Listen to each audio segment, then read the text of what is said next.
Good afternoon. I would like to call this May 10th, 2022 closed session city council meeting to order.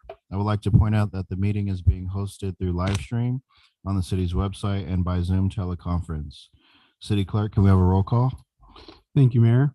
Councilmember Brown. Here. Councilmember Krupa. Here. Councilmember Males. Here. Mayor Pro Tem Meyer is absent. Mayor Lowenthal. Here. All members are present with the exception of Mayor Pro Tem. At this time, members of the public may only comment on an item appearing on the agenda. Please adhere to the following when addressing the council. Motion to excuse Mayor Pro Tem Meyer. Second that. Motion by Councilmember Brown, second by Councilmember Krupa. Councilmember Krupa, Yes. Councilmember Brown, Yes. Councilmember Males. Councilmember Males. We're not going to call her or anything. Try to see if she's on her way. We're going to message her as soon as. And I'll abstain until we get an answer. Okay. Mayor Lowenthal, Yes. that motion passes. Comments will be limited to 3 minutes or less. Comments should be directed to the council as a whole and not directed to the individual council member. City clerk, are there any registered speakers? There are no registered speakers at this time, but I'd just like to call out to the Zoom callers. Now is the time to raise your hand to speak on closed session items or closed session agenda. Right now, if you'd like, you can raise your hand and we'll unmute you. We'll give you just a moment.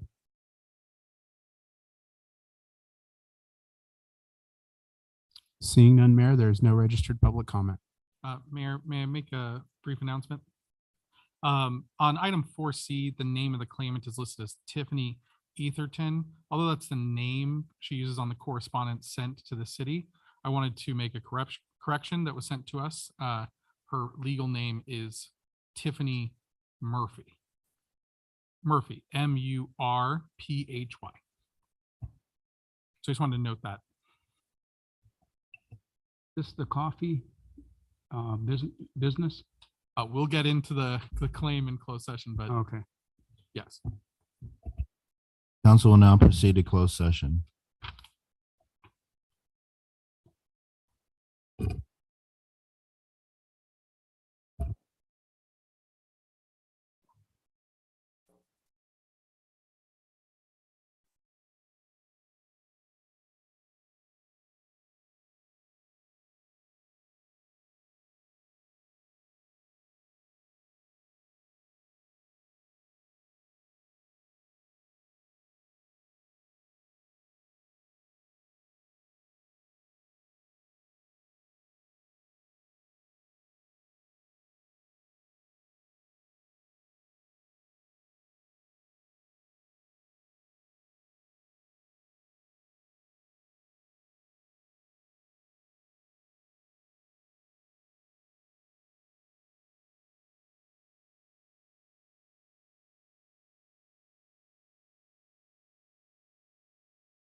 Good evening. I'd like to call the May 10th, 2022 City Council Work Study to session. I would like to point out that this meeting is being hosted through live stream on the city's website by Zoom teleconference, and I would like to remind the council to have their microphones turned on in position so that the audience can hear. Our first work study item is going to be, we're going to skip 6A and go to 6B for emergency sleeping cabins. Do we have a report from staff on this?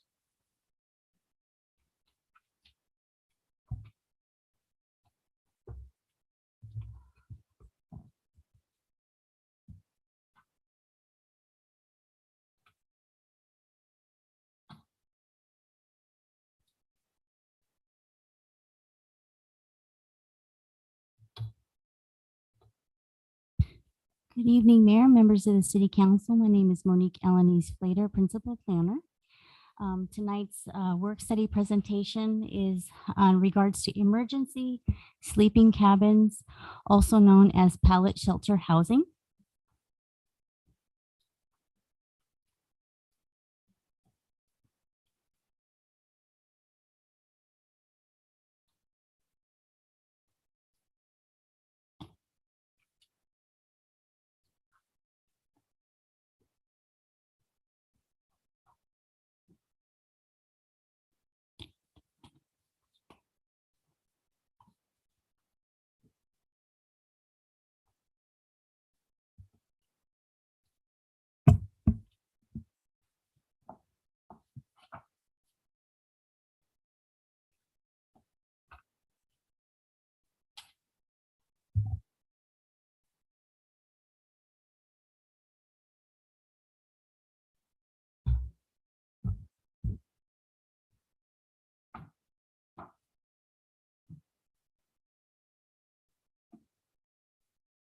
Okay.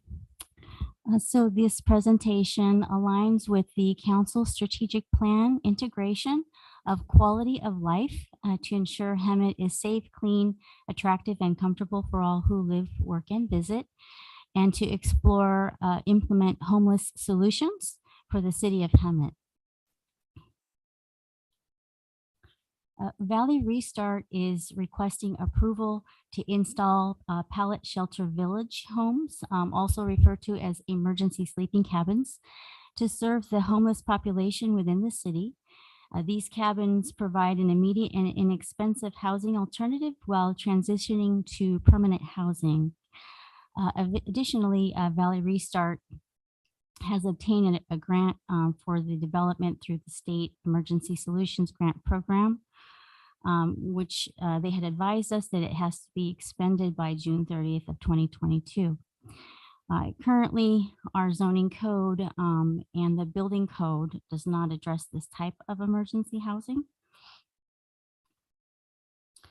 The installation of the pallet shelter village and associated includes associated bathrooms and showers. As illustrated here, the pallet shelter is a permanent, pre-manufactured aluminum product totaling 64 square feet with shelves and 2 sleeping bunks per unit, air conditioning and heat. The bathrooms would also include door locks, showers, toilet, wash stations, air conditioning, fans, and that would be another type of structure, a separate structure. The Valley Restart is requesting an initial phase installing 6 pallet homes with a potential for expansion on the property. When we evaluated our municipal code, we identified it in section 90-303 that the Hemet Municipal Code adopted in 2013 allows a Valley Restart shelter to be permitted in the C1 zone by right, unless the building is expanded, exceeds the capacity of 35 beds nightly, which includes 5 single men, 5 single women, and 9 family rooms to house a parent independent children. And in a typical scenario, expansion of the building or facility to increase the number of beds and facilities would be subject to a conditional use permit. However, the zoning code does not include provisions for transitional or temporary accommodations, nor is there criteria for forth in any of the municipal code to address pallet shelter homes. We researched some examples of other communities that have embraced this concept, and other communities such as the city of Riverside, the city of Redondo Beach, the city of Torrance, and the city of Santa Cruz have embraced the concept to address the immediate need to provide housing for the homeless. The distinction between these communities is that the pallet shelter housing was placed on city property. So for example, the city of Riverside adopted a resolution declaring the establishment of emergency housing at designated public facilities to preserve life, health, and property, as well as adopted relaxed building standards specifically for the emergency sleeping cabins on those designated public facility sites. So this option provides the city the ability to manage and modify the program as necessary on the city property. So staff is seeking council direction this evening on whether a pallet shelter housing solution is a policy desired for the city of Hemet. And with that, there are 4 recommended alternatives here this evening.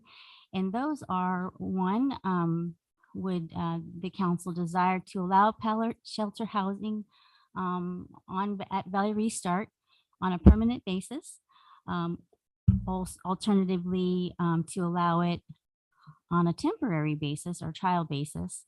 And then the third option would be to declare the establishment of emergency housing at designated public facilities, naming the Valley Restart location as a public facility.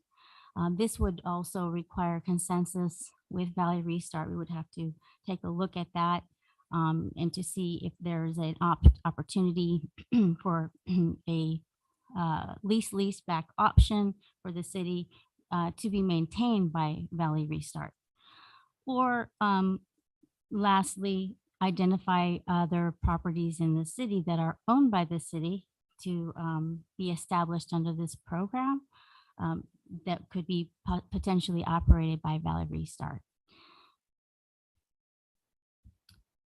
And so this concludes my overview. I'm happy to answer any questions and maybe go through the alternatives with the council.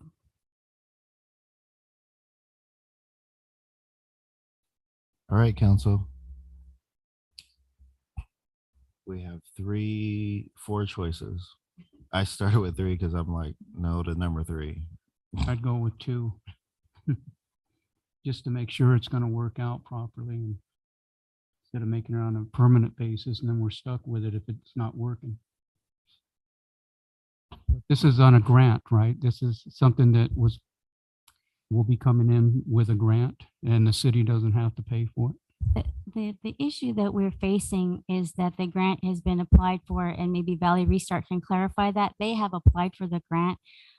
It wasn't applied for by the city, and that would be, in this case, there's a sunset on their grant.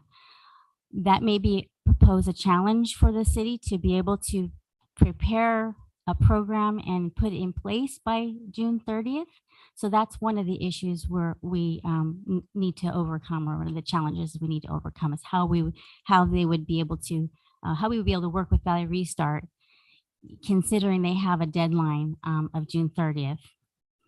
So yes, that program is not paid for by the city. It is sponsored by the state-funded program applied for by Valley Restart.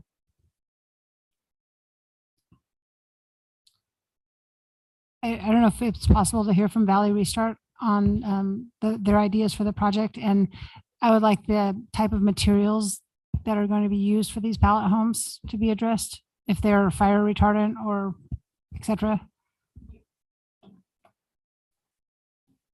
and maybe refer to the banning fire with their pallet homes.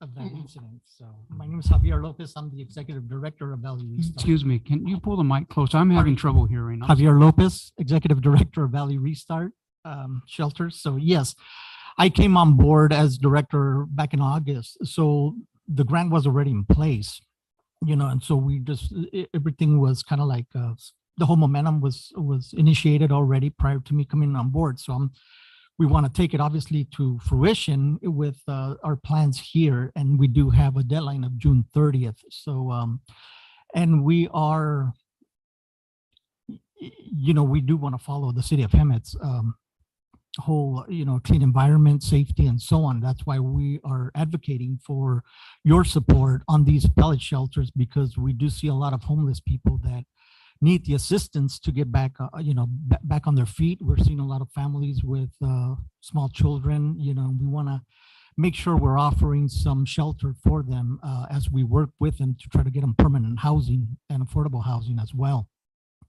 Our navigation team, of course, you all know, is working with the folks on the street diligently, working together with CityNet. CityNet actually comes by and works out of our facility as well with our navigation team. So, you know, our program has been successful over the years, and this is just one other step to expand shelter space. That's all we're here to advocate, really. So, you know, some of you know we're part of the Riverside County's Continuum of Care program, you know, so we're very active in that, with participating in that as well. So I'm gonna switch over here to Ms. Sonia, who's she can provide more full detail on the actual materials that you guys are concerned about. But yes, everything is safe, and obviously, you know, we just want your support and blessing to offer more shelter space for the folks that are here in Hemet, homeless and unsheltered. Hi, good evening, councils. My name is Sonia Lamas, and I am executive board member over at Valley Restart now. I am here, obviously, in support of the project. To answer your question, Ms. Myers, I did provide the shelter specifications for the 64 square foot shelters. Some of the standard specifications do include the size, the square footage, minimum sleeping accommodations, but most importantly, under the standard material construction, I do have it, and I'm happy to leave you with a copy of it as well. I'm happy to, you know, go over it, but it is a lot. I also have the structural design package for your review. In addition to that, I also have the calculations for the 64 square foot pallet shelter home, or sleeping quarters, if I may say. But they are made out of aluminum welded frame with the 3/4 inch black painted composite floor be vetted to aluminum base. The front wall, sidewall, roof, and door roof are aluminum frame with 2 option siding materials, aluminum frame with 2 option roofing materials, and the list goes on and on. Is there anything specific that you would like for me to go over? There is some standard features of the overall material, construction materials. Maybe how fast it burns, How fast it burns. something along those lines, because Okay, let's I see just here. want to know, like, if it's fire retardant material or if it's not. Like, some things melt, but then some things burn, you know? Yes, I understand. I'll go down the standard materials, down to where it talks about no water penetration, up to 50 miles per wind, able to withstand 110 miles per wind, earthquake resistant, a 10-year usable life or stage shelf life, universally accessible, snow load capacity, not that we're going to need the snow, but it's 25 pounds per square foot. Smoke detectors are equipped, carbon monoxide detector, fire extinguishers included, emergency egress openings. I will get back to you on how fast it can burn. Okay, I do not have that answer. I mean, is it wood or MDF foam? No, It's all metal? it's an aluminum Yeah, finish. okay. So The framing notes. Okay, perfect. All right, if you just, I will look at the structural I'd design appreciate package. When design, for design loads, construction material, reinforcement steel, masonry. It's all just didn't know structural. if there's, like, It's a structural steel. rating, sometimes they come with fire ratings, you know? I'm looking for it, and Okay, if you I get back wasn't to us, prepared that's to answer fine. that for you. But I can get back to you. But I can tell you that it's a very popular product. It's something that's being used across country right now. City of Riverside just installed a 30 village, similar village, of what we're trying to accomplish for the future. I am happy to leave you with these, and you're welcome to review. Any other questions I can answer for you specifically? In working with homeless people, I find that part of their problem is they don't have the mental capacity to live on their own. And that's kind of why they're out on the street, because they're kind of living with other people. And I know congregate living isn't the most popular thing for people to live. And it has always been my choice for congregate living, because then they're supervised. And so how would you supervise two people living in a home like this? I don't know. Maybe you could just describe some of that. Provide active case management to all our residents, and we do work very well with the mental health program across the street, and behavioral health as well. So we do assessments, and then we do, and part of their rules, they have to do chores, they have to be looking for work, they have to go to work if they're already working, and so on. So there's a program they have to follow, and so on. So we do provide case management services and referrals to other wraparound services throughout the community. Councilmember Krupa. Yes, thank you so much. Actually, I was at a Southern California Association of Governments conference the end of last week, and the County of Imperial and City of Calexico received a sustainability award for having this type of setup, and it was for college kids, and it was awesome. It really worked well. And I know Path of Life in Riverside, I believe, is doing something similar to this, and it seems to work well. I'm not against the idea on a temporary basis of doing something like this. My concern and my question is, do you have the program in place to take care of them, the people that would come and stay there? And can we review that? Is it a limited amount of time? Is it, temporary, permanent housing for them? Do you have the services? And that's, whatever parameters you would have on the program, because extending a place for people to be. But I also thought the COP at Valley Restart Shelter was up to 51 people. And the reason they have the 30 limit is just because of the size of the building that was there. And I thought the original agreement with them was for more. I'm sorry, people. 49. 49? Hey, I was close. We can certainly look into that, follow up to make sure. But again, the way the facility is designed right now, you're concentrating on families. Is that correct? Single women. Oh, the But the protest city has lacks started. is helping the single women out, and If that's I what we may need real to quick, focus Ms. on. Linda. So is this expanding to men?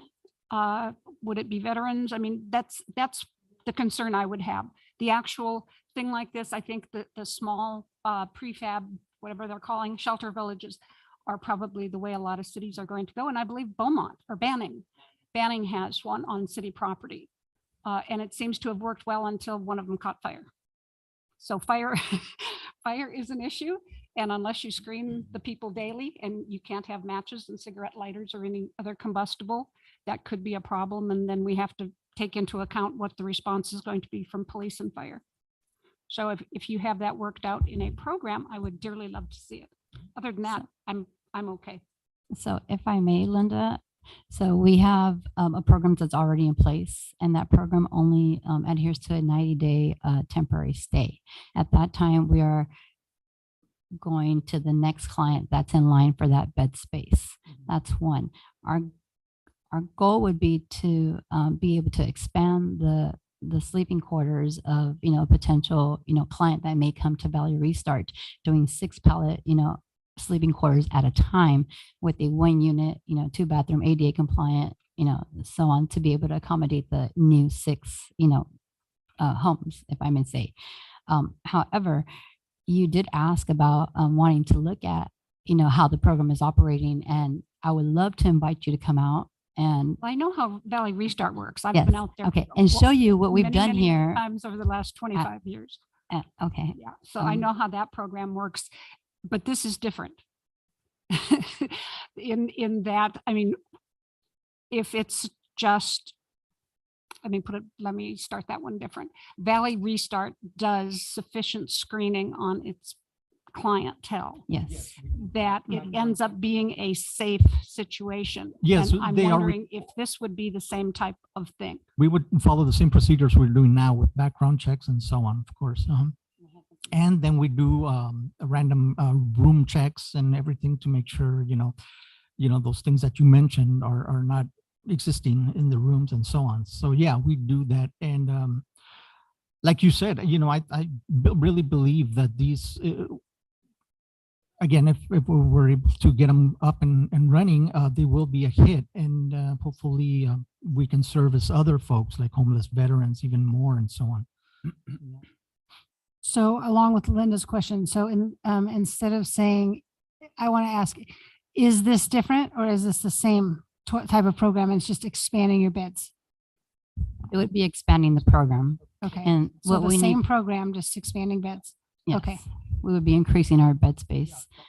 And just with respect to, security and safety issues, lighting, et cetera, per the planning department, they have recommended that we implement a block wall with the wraparound. So we would adhere to that. Another thing I like to bring up is I went and I looked at the municipal code for City of Hemet under Division 4 for emergency shelters. We're doing a supplemental development with respect to infrastructure. We are doing underground utilities. I am tying into a sewer that is less than 20 linear feet from the connections for this one particular bathroom unit. So we are not tapping in at the main, which is, I can tell you the distance from the main to, where we're expected to implement this bathroom. However, in reading all of it, the emergency shelter, the way it's defined and everything that we are trying to adhere to and implement for the, sake of those that are in need, we qualify. We really do. I respect that the DRC said that I was looking for the, implementation of the council's teams, and I respect all of you. But when I went and I looked at this, I said, well, it's here. We ask that you guys take a look at this emergency shelter municipal code that's already in the Hemet code. In addition to that, there is an Appendix O that was also approved with the state. I have also made that available, and we also qualify with the equipment that we are proposing to install, because it's an equipment that's already prefabricated. So the only thing that we would be doing is working on the infrastructure to have those installed, and they would be professionally installed by the manufacturer as well. So I think that with respect to the municipal code and trying to address the direction, from what I read and how I understood, I believe that we are pretty clear with a qualification. We are not asking for funds, and we are not asking for property. We are asking for the support of the council teams to be able to adhere to this project in a timely fashion. And I respect that there's, zoning issues that have to be addressed, and we will do whatever we need to do to expedite that.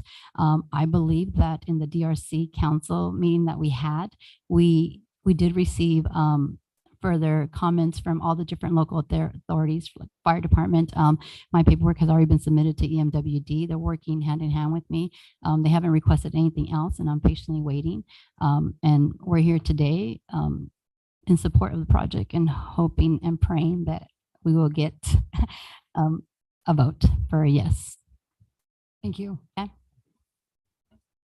Anything else? So what are you guys gonna decide on number 2? I think it's a good option with number 2, temporary, just to make sure it's going to function properly. And I would agree with that, but we have to be realistic about what is a temporary time period? How does it impact the grant that you have? And if it's on a temporary and it fails and you are required to take out whatever that is there, how does that affect your grant? And third question on that is, do you have enough time before June 30th to get this project done? I can say that if we are able to get an approved set of plans with the planning department, I already have the teams, the request for proposal has already been open for that. So we already have that ready to go. I can execute this project as far as infrastructure goes and installation within a 3.5 week timeline. And that's meaning that I am on top of the inspections, calling as soon as they, ready for inspection on the footings for the concrete, any, if EMW wants to come out and check before we actually make the connection, running the underground conduit for electrical, the block wall and setting the footings properly there. I mean, I am ready to move forward. I have the teams ready to go. We have the funds for the material. Right, I was gonna say, and all that would be communicated to a grantor. Absolutely. And furthermore, in speaking with the assistant planner, Solidat, she did offer a letter of support for us to submit to the state with, proposed extension. However, if we can, have a vote today and we finalize things with the planning department to get a permit issued, then I will move fast. And I'm very comfortable with that because our equipment is ready to ship. Okay, as far as process goes, and this goes to planning, Yes. Oh, if we would approve something tonight on that temporary trial basis with a couple years on it, I mean, to me, that would be reasonable for success or failure. Does this still have to go to the planning department or planning commission, or can this be an administrative decision? There's a few things. First, we would have consensus from Valley Restart on what that sunset date would be if it was considered on a temporary basis. In order to do that, we would also have to amend our zoning code to include some sort of provisions and operational requirements and criteria. The state and the building code also requires that emergency sleeping cabins are permitted. However, they shall be occupied only during a declaration of a state of emergency for a shelter crisis. So there would have to Would be a fall under declaration. something different if Ye- when the governor yes. decides we're no longer in a pandemic. So we could, the council could declare an emergency by resolution. However, we We would already have did that. to- Remember we did that in the they beginning of could the do year? that. Mhm. Yep, And then a we would homeless crisis. Yes, the council could declare that, and then we would also have to look at what, now I would have to defer to our city attorney on what that means in terms of our standards and allowing this out on the property. Councilmember. Yeah, give us some legal opinions here. Yeah. So one thing I did want to point out that I do have Lauren Sanchez from my office in the audience today, recently to our firm from Riverside City Attorney's Office. So when we're talking about Riverside, she may have some input there. I've done this. Correct. And I'm actually not aware of any agency that allows the pallet shelters that has not declared a shelter crisis. If council is considering the pallet shelters, I think the shelter crisis declaration would be a necessary component to that. Harley said, I think we did that a couple years ago. So I think one of the things that I was going to point out was, we have this on here for discussion and direction. If the council wants option 2, which is to proceed forward with exploring the temporary pallet housing, I think that's the only direction we need today. Okay. And then our office will work with planning to make sure that, I'm hearing that you think the resolution may have already been passed by the city council. So we'll check that. We'll check the code. I understand that there may be some desire to look at our code and see if we can work with it as is and avoid a zoning code amendment. I think what we're looking for today is just direction on which of those options you were interested in us pursuing. And once you tell us that, the council wants you to proceed with option 2 at best speed, then we have our direction. And we will go through the list of necessary actions, see what we have to do, and start the ball rolling on those. So let me ask a question on that one. If the CUP that Valley Restart Shelter has a capacity of 49, would we have to go through any of this at all? Or would it just be an okay that planning would have to approve the actual shelters themselves? So we would have to take a look at the Valley Restart provisions in the municipal code. It does identify the number of beds per night, right, at 35. I can verify the additional amount. However, it does state that if there is a change or an expansion, they're currently permitted by right today. But if they do change any or expand, there is a provision that requires a conditional use permit. So they're currently permitted by right now without a CUP. They would need a CUP if they were to expand the number of beds. However, that's also why we're asking for direction. Would the council wish this to go through a CUP process, or more of the alternative option 2?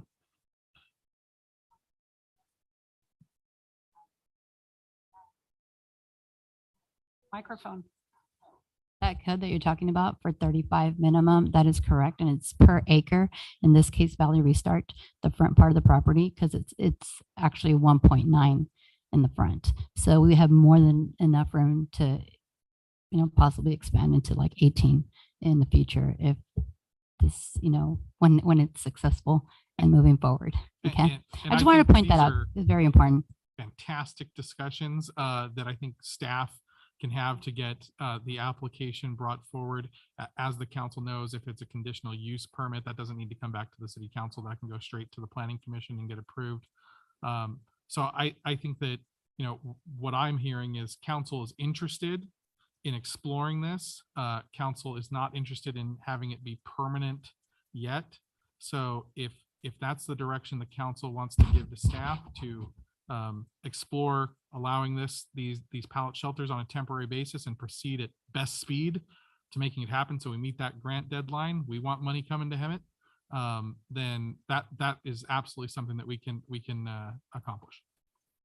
And the fact that Valley Restart is utilizing their acreage, and they haven't in many years. And so it's exciting to see you guys step forward with new ideas and new solutions and partner with the city. So we appreciate it.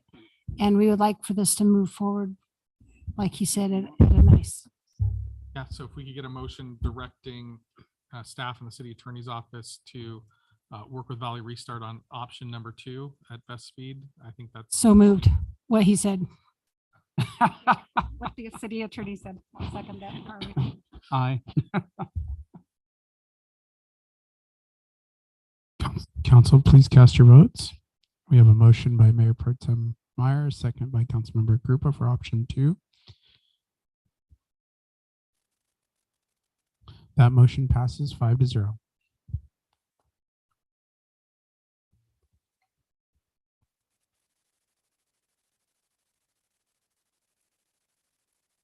Oh, Russ, Go ahead. go back, Russ, we go back. Come back. No.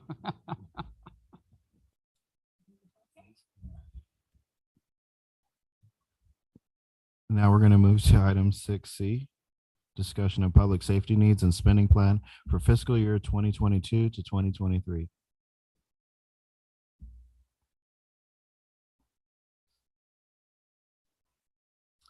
Good evening, Mayor, and Council. As you know, my name's Jeff Davis. I'm a captain with the Hemet Police Department. I'm honored to be here tonight to discuss the Hemet Police Department budget proposal for the next fiscal year, and honored to present to you in Chief Poost absence. Excuse me.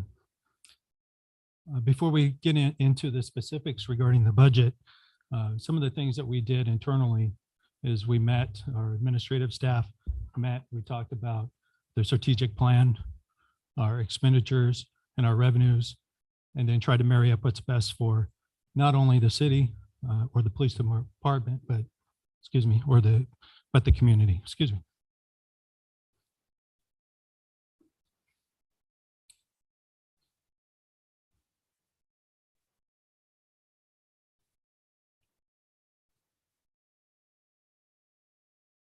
So as we look at the proposed budget for the police department in fiscal year 22-23, we look at different funding sources that we have available to us. The first being the general fund of approximately $23.2 million.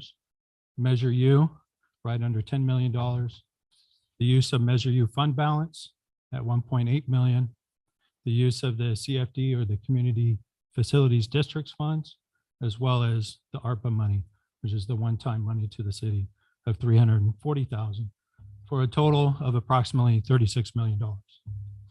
One of the things that we also looked at, now that we have had program budgeting for the last few years, we looked at how we can better improve our police department with program budgeting. So we decided the way to do that is to kind of consolidate some of our programs. So initially we started out with 14 programs, and we proposed to consolidate that down to 9 programs. So nothing's going away. None of our programs are going away. We're just shifting some of those existing programs into other programs and reducing that. For example, the administration program will remain, but what will be added to that is the SWAT team, the crisis negotiating team program, as well as professional standards program, and lastly, training and equipment. Likewise, on patrol, we will add the K9 program to patrol. And then finally, on community services, the PAC team, which was a standalone program currently, would be added to community services, bringing, again, that number down from 14 programs to 9 programs.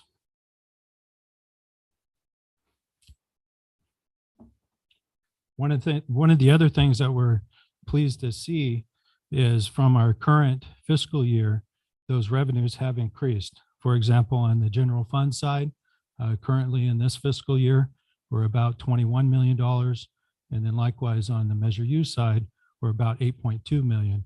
So combining those together, our increase for this next fiscal year is about $3.5 million. So pretty pleased to see the economy continue to thrive.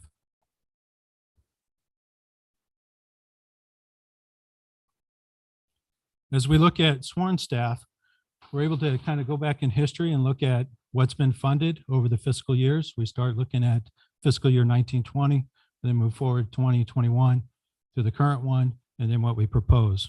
So as you see, 1920, we had 92 sworn staff positions funded. That's not filled, but funded.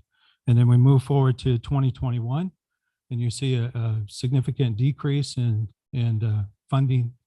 funded positions, and that's because of the COVID year. Nobody knew how COVID would impact the economy and specifically the city of Hemet. So we wanted to move forward with caution. And so that's why you see that number reduced. And then you see this current year, we're starting to get a little more comfortable, realizing that revenues aren't impacted like we first initially thought. So you see a little growth. Well, now with continued growth, we're proposing to add some positions. So as you look at the positions, like there's a number 1 across the board for the chief of police, we're naturally going to have a chief of police in position. As we move forward, you see our organizational structure with the captains and lieutenants at no change and the police sergeants at no change. Where we are proposing additions is an additional police corporal. And what we anticipate the possibility of putting that corporal in the Professional Standards Bureau. So that way we have 2 supervisors in that bureau.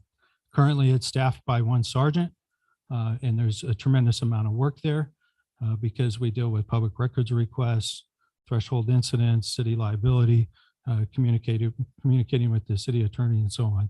So there's countless things to do currently by one supervisor. If we add that police corporal there, that'll help divide up the duties and will also allow for succession planning in the future. And as we look at police investigator, we're proposing to add 2 police investigators. This would be specific to the detective bureau, and that would offer potentially a detective or a police officer to promote to this position and stay in that detective bureau as a police investigator for their career if they chose to. That prevents us from giving up training for investigators, and it offers that tenured experience that is very much appreciated, especially in some of these significant incidents and major crimes. Likewise, as we look down at police officer, we're proposing to add another police officer position. It doesn't seem like much, but at the same time, you got to account for, as we promote people to police investigator or police corporal, that leaves that additional body to be hired at the police officer level. So we see that impacted. So in the end, the proposal would be 82 sworn personnel for this next fiscal year.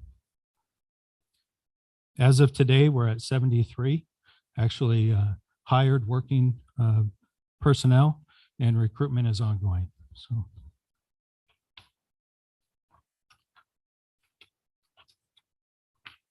Next one is professional staff. So this is on 2 slides. The first one that we want to address is the management assistant position. So one of the things that we try to do as a police administration and in coordination with the City Human Resources is we try to look at positions and make sure that the job duties, job description, and what we're having people do match up to their jobs. So what we've discovered, in our opinion, that the management assistant job is not really in line. So we want to reclass that position to the management analyst position. So that you would see a 0, obviously, for management assistant and adding that management analyst. We did that in previous years. You can see with the administrative assistant to executive assistant. So this wouldn't be out of the norm for us to do this as a department. And again, it's to better ensure that we're meeting job requirements, job duties, and descriptions.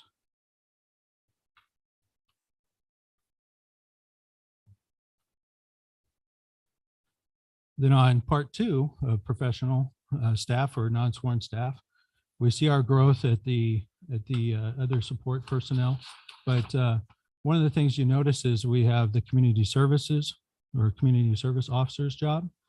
We've added a significant amount of CSOs from 6 in fiscal year 2021 and increased that to 11 in 21-22. And we want to continue that. We are recruiting heavily for this position. We haven't had any good fortune when it comes to that, but we will continue on. So there won't be any proposed change in the number of community service officers. And again, we are recruiting heavily for that position. One of the things we are excited about as well for the professional staff is the possibility of adding 2 dispatch supervisors. What we envision is to have these dispatch supervisors be working dispatchers, working like a mid shift so they can work on the day and night shifts so they can touch each side of the week, and whether it be day or night, and offer firsthand supervision to operators or dispatchers currently working the communication center. This person would also assist with improving or making recommendations to technology and also do performance evaluations on the dispatchers or operators. So I think that for our communication center, I think this has been a long time coming, and we're really excited about the possibility of adding those. As you move further down, you'll see the public safety office specialist.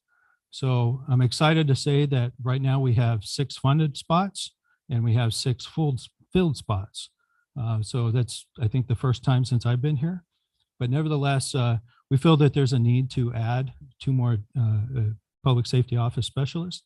And we envision is potentially being able to rotate the public safety office specialists outside of the records bureau where they traditionally work to aid in other areas of the department, whether that's ROCS, gang task force, the detective bureau, and they can help in support of clerical duties, data entry, and so on. And then lastly, investigative temporary part-time. So this would be a temporary to part-time position. It's actually 2 people. The number accounts for 1 since a temporary part-time person is considered 0.5. But nevertheless, they would be assigned to the detective bureau and they would assist with, detective bureau type of cases, obviously limiting their ability on some of the major, more significant cases. But we think that that would be a great way to help with the caseload and take some of the burden off of our detectives and investigators.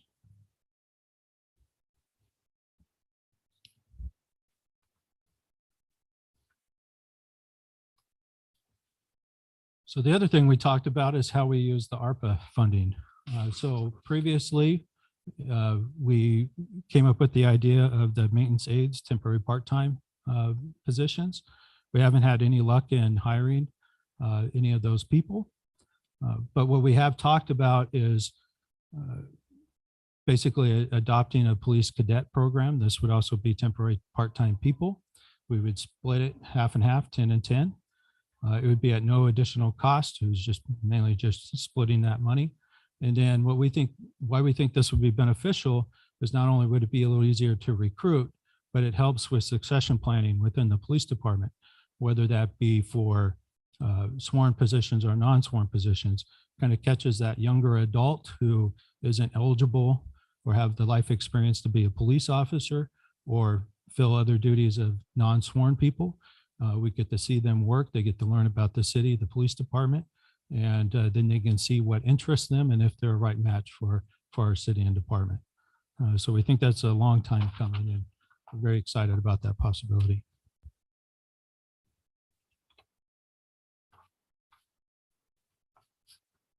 And then to summarize the personnel requests, so you can actually see what you're getting from each funding source. Measure U is the 2 public safety office specialists. The approximate cost is $165,000. Then you look at the general fund, the reclassification of the management assistant to management analyst. That cost is $6,000. 1 police officer, approximately 170. 2 police investigators, approximately 360,000.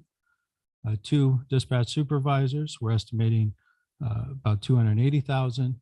The investigator temporary part-time, 83,600, and then the grand total for general fund is right under 900,000. As we look at the CFD funds, the 1 additional police corporal, we're looking at approximately $235,000 for that. And once again, changing the 20 maintenance aides to 10 maintenance aides and 10 police cadets is at no additional cost. And as we look at the things, what we want to do around the department to improve how we train and respond to these calls, whatever the case might be, when you look at Measure U, a range training facility revitalization. So we're very fortunate to have our range and training facility. Not a lot of agencies have that, but we do need to make some improvements and invest some money. So we're hoping to get $150,000 for that. And then likewise, purchase 2 investigation units, about $160,000, and 1 cannabis regulation task force vehicle at about $80,000 for a grand total of $390,000. And then as we look at Measure U fund balance, we're talking about improving the outside of the police department for not only police, but for fire, and doing a parking lot rehabilitation, $750,000. And then, on top of that, improving upstairs, the administrative part of the police department. As you all know, we did a remodel of the police department a few years back. We did not touch the upstairs, and a few areas of the downstairs. It needs to be addressed, not only for the structure itself, but to improve technology and so on. So we're estimating that at 750,000. And then lastly, on the Measure U fund balance, when Pegasus was offered their consulting services to us for our radio system, one of the things that they recommended was that we implement a fire suppression type program or equipment in our server room. That there was no money for that at the time. So we do think that that's important, and we're recommending to move forward with that at a cost of 300,000. So again, Measure U fund balance, the total for that is 1.8 million. And then as we move forward down to the general fund, we want to add another prisoner transport van. So we bought one probably about 3 or 4 years ago now. It gets a lot of use, not only on the everyday workings of the police department, but especially when we host special enforcement details and programs. So we're wanting to add to that fleet. So then that way we have a vehicle specifically designed for prisoner transport during those heavier times of transport need, or as a backup to the first, if the first is being out at the shop getting maintenance or whatever the case is. And then we wish to add 6 patrol vehicles at $480,000. And then lastly, another BMW motorcycle for 45. So the BMW motorcycle was approved in this fiscal year. We weren't able to purchase it because of supply. And also we wanted to look at our staffing need. We didn't want a brand new motorcycle just sitting in a garage somewhere waiting for somebody to ride it. So we put that off. So we do want to fund that for next year. So the total for the grant fund or the general fund is $615,000 there.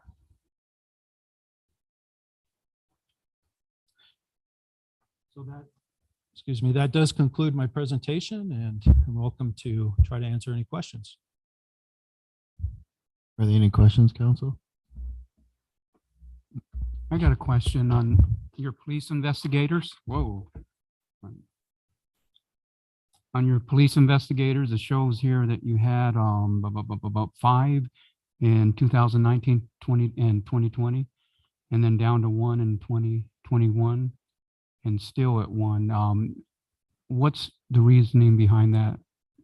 Well, obviously our staffing reduced, our staffing number funded reduced, and then through attrition, people leaving, retiring, promoting out, we haven't had the ability to strategically promote those people. And then with the funded position of police investigators, those numbers reducing, we didn't have that to even fill. So right now we have a current list to promote that expires in the beginning of August.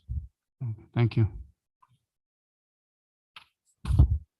Any other questions or comments?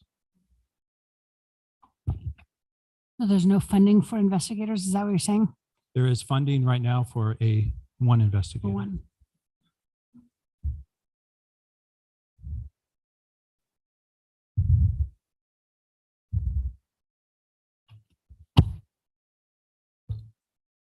Well, I do like the move of essentially creating a cadet program. I think a lot of agencies have had good success at that, creating a pathway for grooming future officers.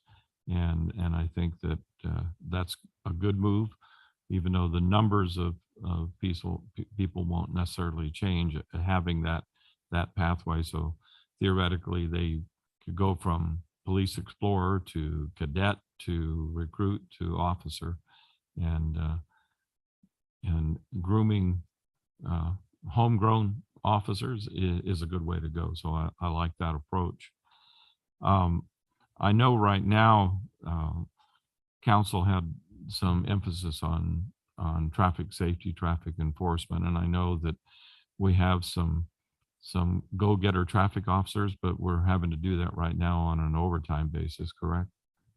Some overtime basis. We did our traffic Sergeant Reinbold did an analysis recently on when our collisions are occurring, and we found out that more collisions are occurring in the evening time, in that commuter time.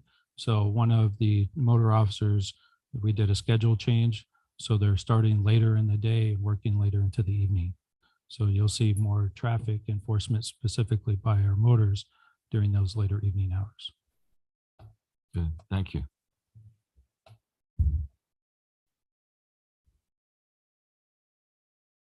Actually, one comment, that this will go into your budget. You do know that if you fill up all of these positions and need more, you can come back to council and ask for more. Thank you very much. We appreciate that. I think we talked about that several years ago and said, okay, but if you need more, come back and talk to us, because that is always an option. My traffic accidents, does the city track the number of accidents along on Florida Avenue? Yes, our traffic sergeant, again, Sergeant Reibold, does a great job tracking our collisions. Not only can he isolate the location, but the overall city, the types, whether it be property damage only, injury, fatalities, hit and runs. Thank you. I appreciate that. We'll probably be coming to you with the ad hoc with Caltrans. Thank you. You're welcome. Thank you so much, Captain Davis, for your presentation. Apologize for the rough start. You all are intimidating.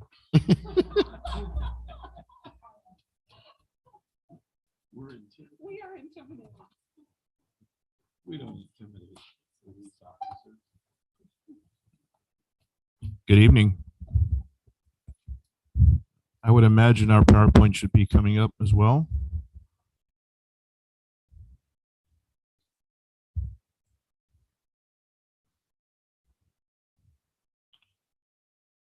Good evening, Mr. Mayor and Council and community.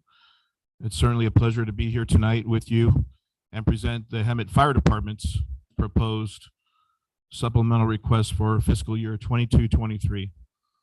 And you do have the PowerPoint, I believe, with you as well, correct? So please feel free to follow along. And I will save you additional comments for the sake of redundancy. So very similar to what Captain Davis spoke about, just in terms of how we got here, in terms of working with our folks at finance, working with our folks internally, and just making sure that we can come to you with the best recommendations to make sure that we're addressing the needs of the community and also being mindful certainly of the budget that we have, and then incrementally growing the fire department, which is incredibly needed. As we all know, the population continues to expand and the call volume goes right with it. So with that, Battalion Chief Lloyd is also going to be here assisting with me as well tonight. So you want to be my Vanna White?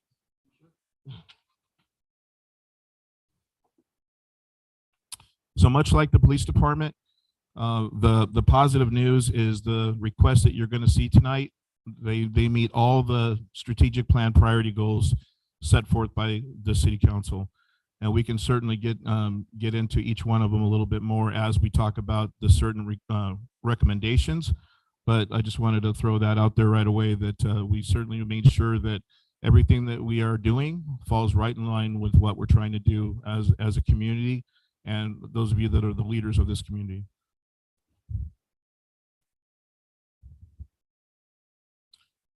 So much like you could see, very similar to what our partners at the police department did, you could see our funding sources identified there on the pie chart.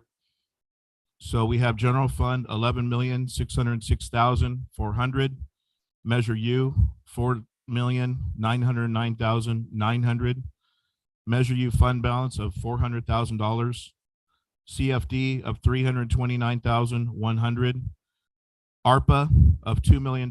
And let me just say with that, that was the amount of money that was approved at the special council meeting. And that's going to actually be spent over the next couple of years. So just a point of clarification, this isn't just for fiscal year 22-23.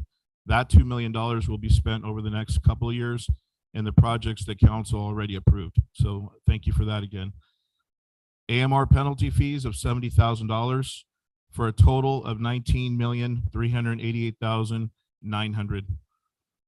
And you can see that next line, improved fires, 3 bureaus, and administrative support. One of the things that we've done here as a command staff in just the 7 months that I've been here is we wanted to make sure that we identified efficiency in the fire department. and we did an internal reorganization. So we have our Fire Administration Bureau, our Operations and Emergency Medical Services Bureau, Fire Prevention and All Hazard Services, which happens to also cover community risk reduction, which is something that we're really moving forward on right now, and Support Services. Support Services covers our training center, our hiring, our Explore program, and many other much needed programs. And in fact, later at the council meeting, there'll be a very exciting issue with our new training center. So very exciting night for that. Next slide, please.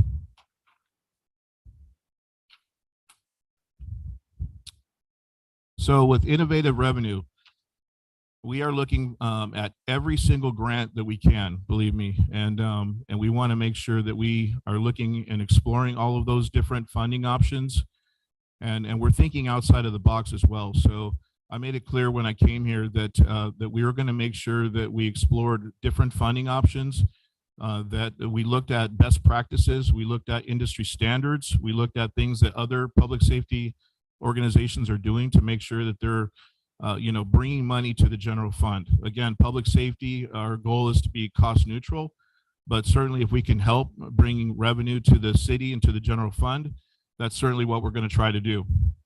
So with that, you can see the County Hazardous Operations Group, the CHOG grant, at $67,000. We're very pleased to receive that. Also CERT for $9,801.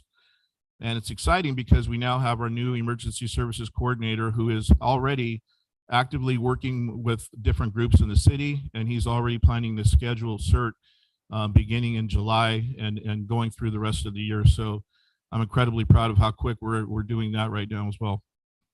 Part-time administrative volunteer. So we added an amazing volunteer, and she, and again, when we talk about the strategic plan, that happens to be one of the action items. So we're happy to add at least one volunteer. There was a period of time since my tenure here that I was the only consistent 40-hour employee of the fire department and administration. So we can imagine that could be quite challenging, right? So I can't thank you and for the support right now that we have a new emergency services coordinator, we have a new fire prevention officer, we have a new part-time secretary that tonight we're gonna talk about increasing her capacity to full-time. And with all of these different things that we're trying to pursue as we continue to grow, obviously the command staff needs capacity. So I'm going to have Battalion Chief Lloyd also speak to the current fire prevention revenue that we actually were pleased to kind of find as far as our current tracking. Mayor, council, staff, we were moving through with fire prevention and with our anticipated revenues and looking at it. Our anticipated revenues and fire inspections for 21-22 were set at $80,000. Due to the uptick in building inspections and things that we have, we're right now to date have collected $202,285, which is $122,000 over our projected revenues for this year. And that was through March of this year. So we're not even at the end of fiscal year yet. And the goal for this with what we're looking at is to show that we're providing enhanced services at a zero cost. So as the inspections go up, we're able to capture those revenues that are able to be able to support the personnel to take care of those.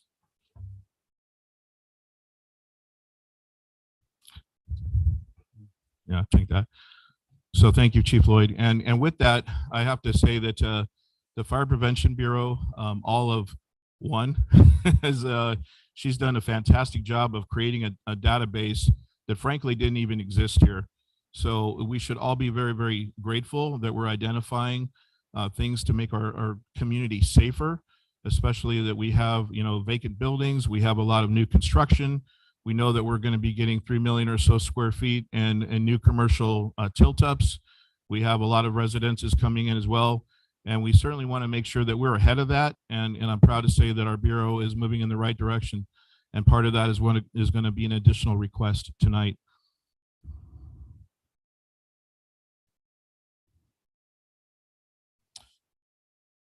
Okay, similar to the police department's slide, you can see our sworn staff. And just kind of for the sake of just, we'll focus on the far right column, the proposed FY 22-23, unless you have any questions on it. But just for the sake of time, we can look at that. So fire chief proposed 1. Deputy chief is going to be the big highlighted item. So the fire department has operated without a deputy chief for years.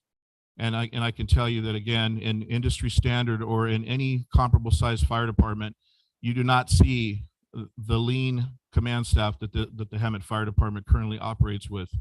So if we're talking about efficiency, if we're talking about being effective, if we're talking about making sure that we're carrying out the strategic plan items and really managing the fire department, the fire and EMS side of everything that we do, we want to make sure that we have help. We need 40-hour employees that can do reports, that can report to all of you, that can, ensure that that everything that we're doing in terms of our programs.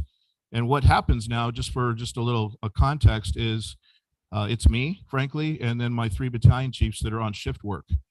So you can imagine with them being on shift work, the challenges that can happen when there are critical issues or different things in terms of staff reports, in terms of projects and programs that we're trying to get done. Weeks can turn into months and months can turn into years. And I don't think that's effective for the community. And certainly having a deputy chief is going to be a big help to the overall operations and the effectiveness of the fire department. Fire battalion chief, we're going to continue with 3. Fire captain, continue with 15. Fire engineer, continue with 15.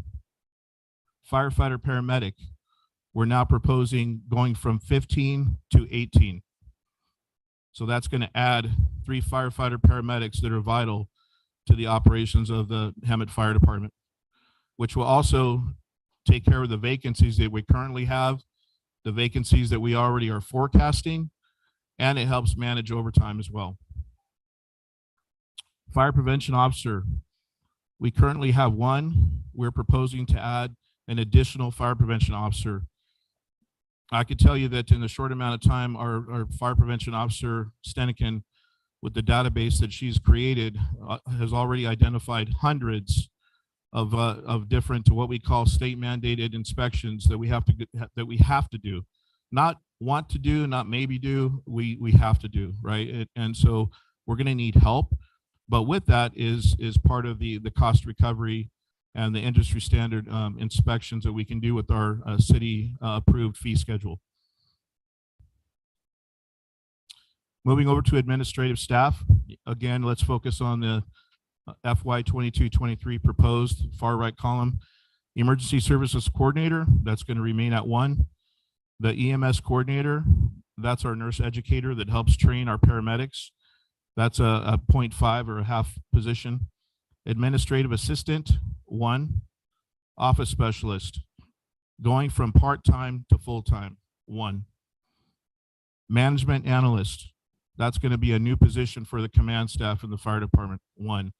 Much like our partners in the police department, we have a lot of different things in terms of tracking our internal budget, tracking our numbers, tracking our costs, making sure that we are prudent and responsible to the community and to all of you, and having a management analyst that will help with data as we're trying to meet the goals of the strategic plan. It's going to be an incredible amount of help to make sure that we're more efficient and working on all the different goals. And you can see that that proposed total is 4.5 positions.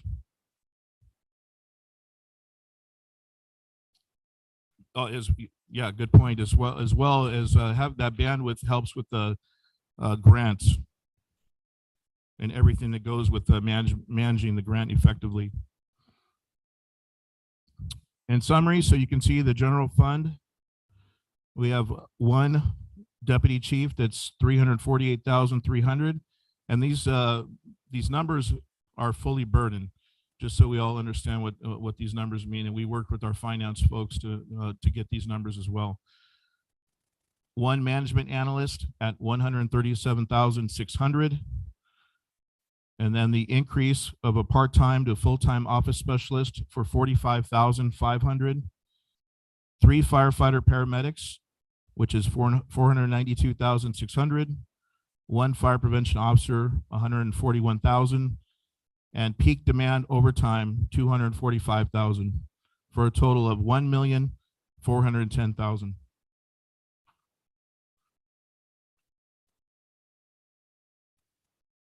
So on this slide, so I mentioned under ARPA, fire station upgrades. So we're going to address the critical issues. We're going to replace antiquated station alerting system. Those are a couple of the major projects that we're going to do out of the $2 million that was granted by with your leadership. So we're very appreciative of that, and we're actively working on that. We have a liaison from the fire department that's going to be working with Veronica Allen and city staff to make sure that we follow a timeline and that we have all that stuff ready to roll. AMR penalty fees, that's going to help pay for our tablet command incident software. That's going to give our company officers in the field better incident management and utilize innovation and technology, to what we can, the degree we can with our iPads, which we also happen to use for our EMS reports. So there's a lot of efficiency in what we're going to be able to do. Internal services savings, we are also able to find an additional $247,100 in our budget under a mobile radio upgrade program, as well as we continue to make sure that our communication is the best that we can do. The radio is one of the most effective tools for police officers, firefighters, and paramedics out in the field. So we want to make sure that we have the best communication that we can. Total capital expenditures, $2,317,100. So we are blessed and grateful that our folks in finance helped find some additional funding. It's been definitely, shall I say, an interesting few days, and we've been very eager to work with everybody and make sure that we are bringing forward the best recommendations that we can, that are right in line with the strategic plan, that are being responsible, that are being mindful, that are also making sure that our community is protected as we continue to grow and the call volume continues to expand. Again, thankfully, this enables us to enhance our department capacity and help manage overtime as well with the 3 additional firefighter paramedic positions and the overall management and administration capacity that's long overdue. So with that, I'm ready to take questions. Thank you. Okay, council. Yeah, I have a question for you. Can we go back to revenue, innovative revenue? Yes, sir.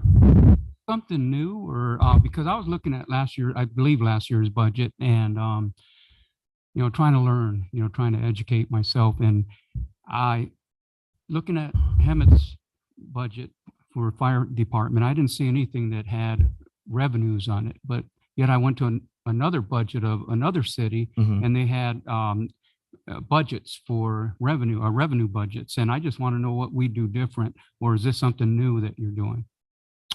No, so what you're speaking of is, and in fact, where I worked prior to coming to Hemet, Long Beach Fire Department, there were revenue there, for example, and that came from different areas. One of the things that generated revenue was the ambulance program that they had there, the basic life support ambulance program and EMT program.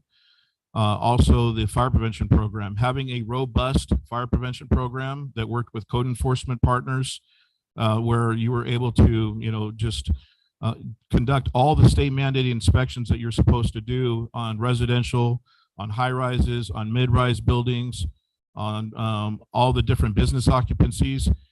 There are a lot of areas in Hemet, frankly, that we're not doing that on, and the fire department is aggressively putting together a plan to do that. So why haven't we done this? That's a very good question, but the answer I can give you now is that we're doing it now. It's been identified, and we're actively doing it. Okay, great. Thank you. Yes, sir. Councilmember Krupa. Another good presentation. And it's just good to see that I don't ever recall having a deputy fire chief. I mean, as long as I've been associated with the city, I don't think we had one. So good job on that one. And it's very, very good to see the prevention officer insert program coming back. So, and just staffing is back to where it should be for a fire department our size to cover a city our size. Because those of us who have been around for a long time, as Carly will attest to, we still say we're a small town, but over 90,000 people isn't a small town anymore. So thank you for doing a very good job on this.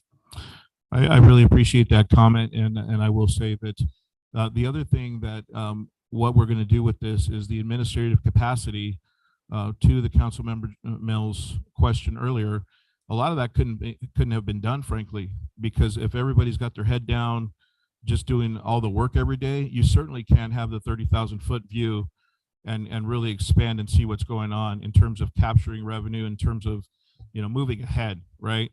And so I'm proud of the reorganization that we've been doing internally in the fire department. It's definitely a benefit to the community and to the rank and file, the mentorship that's happening. In fact, just real quick, I went and visited the start of our wellness program today, and it was awesome to see, just the smiles on the firefighters' faces.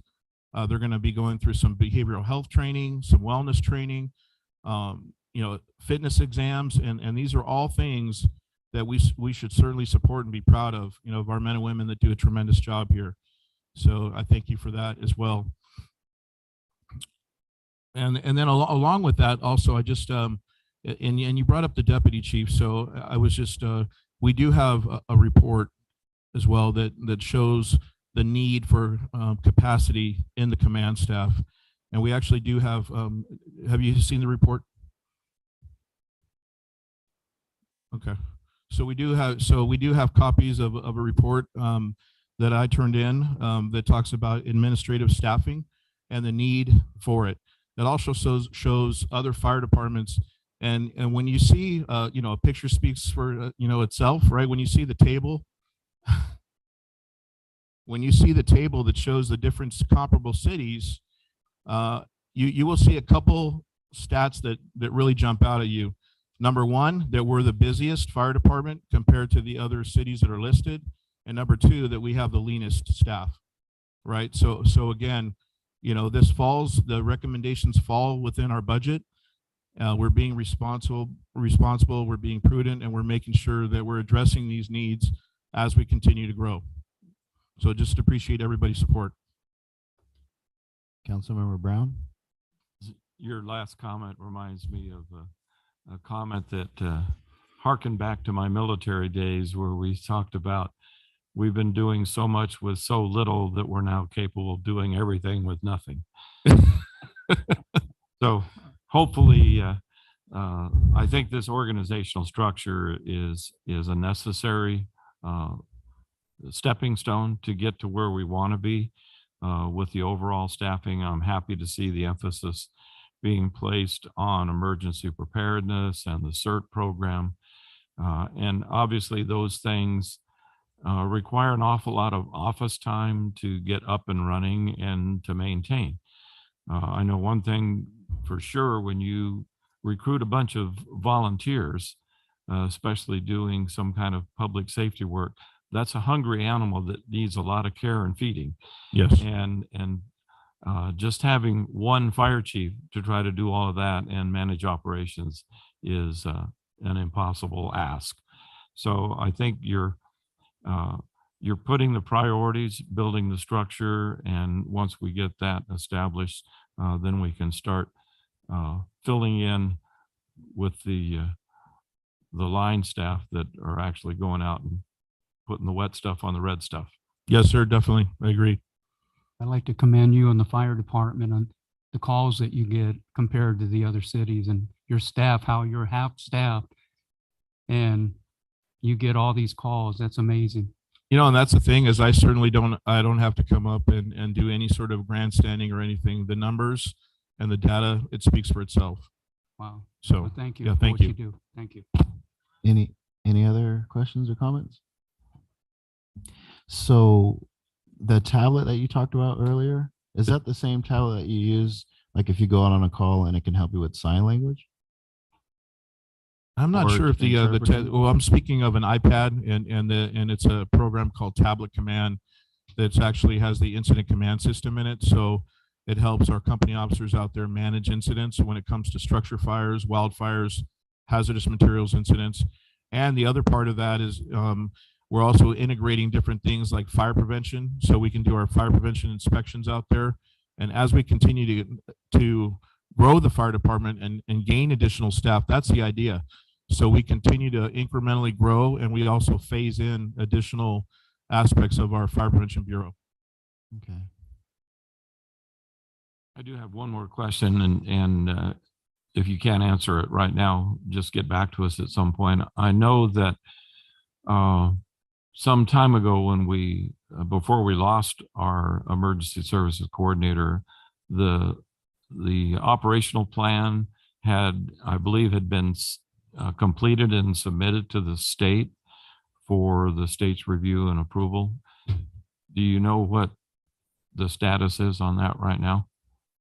So what I do know is that there was that last version of it, and I could tell you that that's one of the major priorities of the new emergency services coordinator, to go through it with the fine tooth comb. He's already working with our partners at Riverside County EMD and our other partners in the area and the region to make sure that we're up to par on everything. And believe me, I go into that office every day and I just continue to, add things to his whiteboard. So we're moving in that direction, and we can make sure that along with the emergency operation plan, that we also have an effective EOC. Part of that is going to be in your leadership with what you did with the combined, the mobile command unit that PD and fire are going to have. So the really good news is the partnership between public safety right now is incredibly strong, and that's the best for the community. That's who wins ultimately. So we're going to continue down that road. That's as it should be. And then once you get to that point, then there's the additional training that needs to go with all city staff. Right. So everybody understands how their roles change in a disaster situation, and also for us on the council, because our roles would likely change as well. So Absolutely. Yeah. a priority. No, you're very welcome. And I could say probably, and Chief Lloyd could probably, I'm thinking right off the top of my head, I'm thinking that we've done probably 6 or so different public education events just in the last 4 weeks alone. So our presence is really increasing out there, and you could do that when you have a few more bodies, which is nice. So thank you again for the support. Thank you so much for your presentation, Chief. So Thank you all. Have a good night. time- Thank you. at this time, we're going to take a 5-minute recess.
Sugar does when my sugar's so high, I can't get up, and here I think I'm dying, and it's my sugar.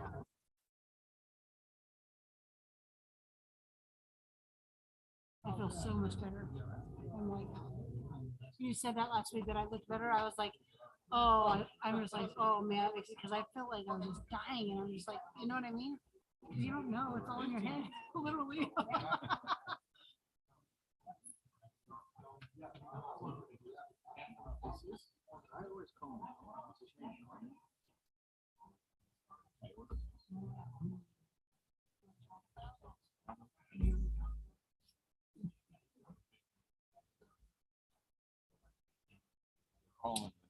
Staff report. Just give me a picture.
All right, good evening, everyone. I would like to call this May 10th, 2022 regular city council meeting to order.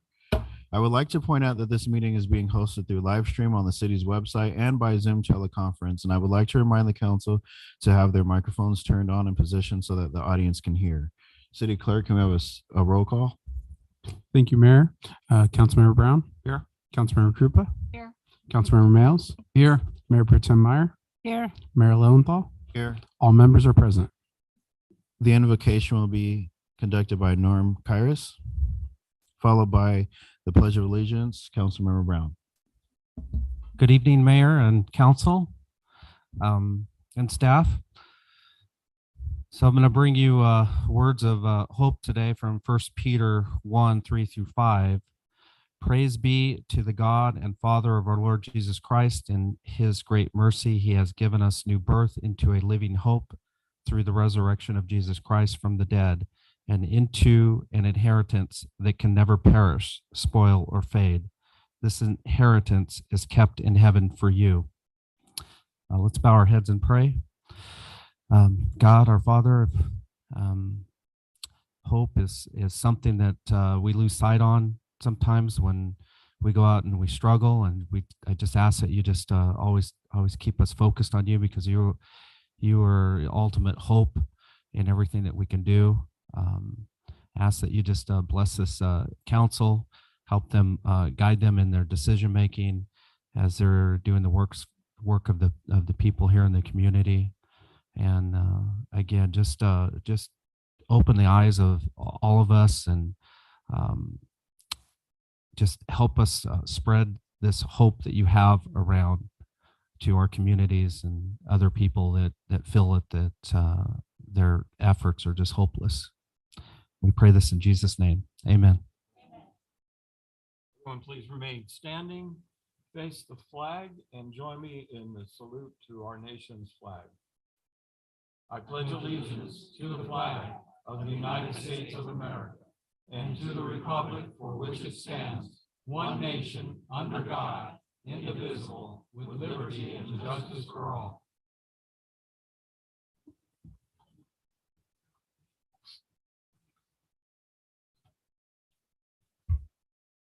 City Attorney, do we have a report out from closed session? Thank you, Mayor. We do have a report out on item 4C. This was the claim of Tiffany Etherton, which we noted when we went into closed session that the correct name is Tiffany Murphy. By a vote of 4-0, the City Council authorized settlement of the claim in the full amount. I also wanted to note for the record that Mayor Pro Tem Meyer announced her recusal from that item, not for a actual conflict, but for the perception of a conflict because of a personal relationship with the claimant. So she was absent from closed session on that item. Thank you, Mayor. Moving to communications from the public. There's a 3-minute person time limit for all general public comments on non-public hearing items. All who wish to speak, including council members and staff, should be recognized by the mayor. For those who wish to join by Zoom, you will be asked to raise your hand if you would like to speak. At this time, I'm going to open up public comment for items listed on the agenda, consent and discussion items, beginning with Mike Warford, item 6B.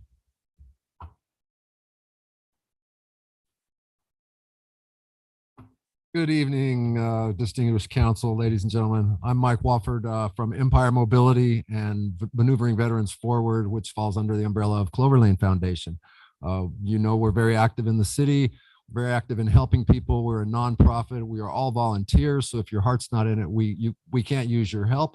We don't have a CEO that makes millions of dollars. In fact, he uses his own money to do most of our projects. So my point is that we appreciate helping people. God's word says that we should take care of the widow, the orphan, and visit the prisoner, and we believe all of that. It's come to my attention, and you'll be happy to know that Jim Lineberger is not here tonight. It's come to my attention that there's some homeless project going on, and I really don't have enough information to form an opinion on it. Jim Lineberger asked me to be here tonight to give him my 3 minutes. So since Jim didn't show up, all I will say is that I don't have enough information to form an opinion. I've talked to Joe Males, who is going to send me the PowerPoint on this new project that's proposed. It sounds great. There sometimes are residual effects to these kind of things. And what I'm familiar with is Valley Restart, because the back of my business backs up to the back of Valley Restart. Valley Restart feeds homeless people at 6:30 every evening, which kind of perpetuates a little problem in my business's neighborhood. I end up with people taking the food that comes in the little cartons and leaving the little cartons in the trash, along with crack pipes, needles, and stuff like that on my porch, setting up little homeless camps on my porch that I come to them in the morning and have to clean up. The police aren't a lot of help. Sometimes the guys in the trucks come and help me clean up. That's really a blessing. So there are residual effects to those kind of things. I'm not going to make a comment on whether I'd like or dislike what we're doing, what we're going forward here with, because like I said, I haven't got enough information to base an opinion. But like, you know, I mean, if it's going to cause problems like that, people tagging my building, people checking my locks, breaking my windows, using my property for a toilet, and then I'm going to have a huge issue with it. So I will leave that argument to Jim Lineberger. I just figured since I put in my card, I'd say a couple of things. So God bless you all. Thank you for what you do, and have a good evening. Thank you so much, Mike, and I apologize for butchering your last name. Is there anyone on Zoom on any items on the agenda? If there's anybody that would like to speak on items on the agenda, now is the time to raise your hand. And Mayor, give me one moment and I will allow M. Solis to speak because we do have a raised hand. M. Solis, you are live with the City Council and you'll have 3 minutes to speak on items on the agenda. Can you hear us okay?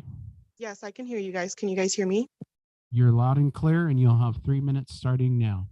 Okay, perfect. Hello, my name is Montserrat Solis. I'm actually a reporter for the Press Enterprise. I guess my comment is more about the closed session items and the lack of kind of communication with the newspaper. I've called most of you guys, received no calls back or have received no comment.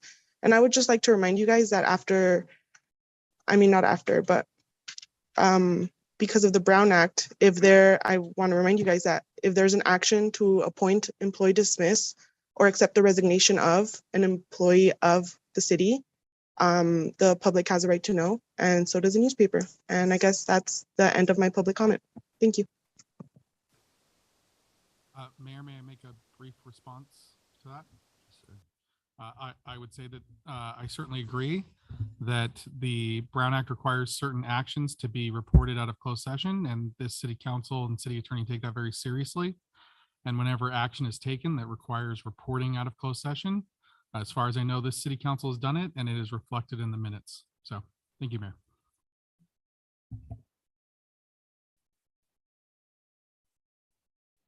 Anyone else? That's the conclusion of Zoom comments. Thank you.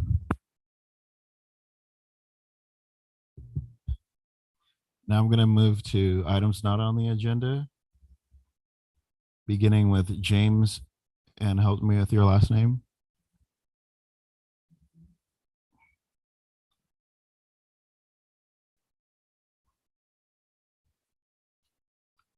Followed by Pat Gregory.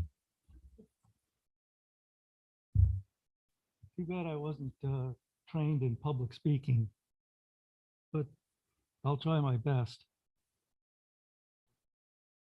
Hello? Can you hear me? Yeah. Yes. Hey, has anybody ever seen this Title IV flag? That's the flag of peace. Can you see it? You notice anything strange about this flag? We are not allowed to comment. Well, it's got vertical stripes instead of horizontal.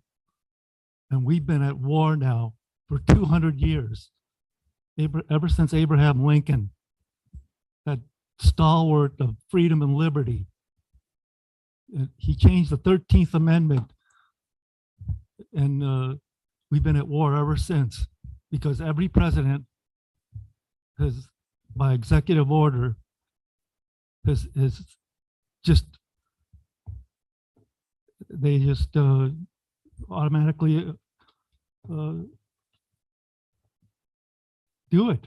They just pass it as soon as they're in office. But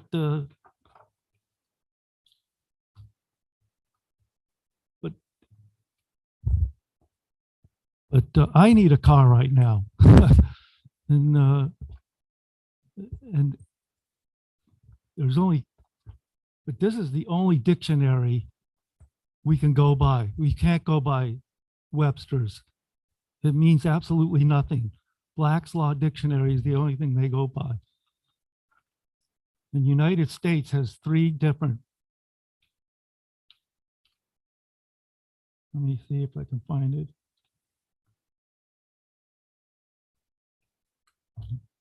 Okay, here it is.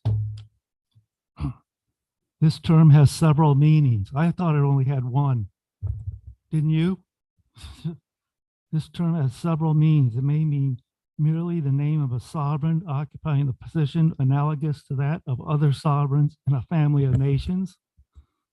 It may designate the territory over which sovereignty of the United States extends, or it may collectively mean the name of states which are united in by and under the Constitution, which we are. But all we are is is corporate now.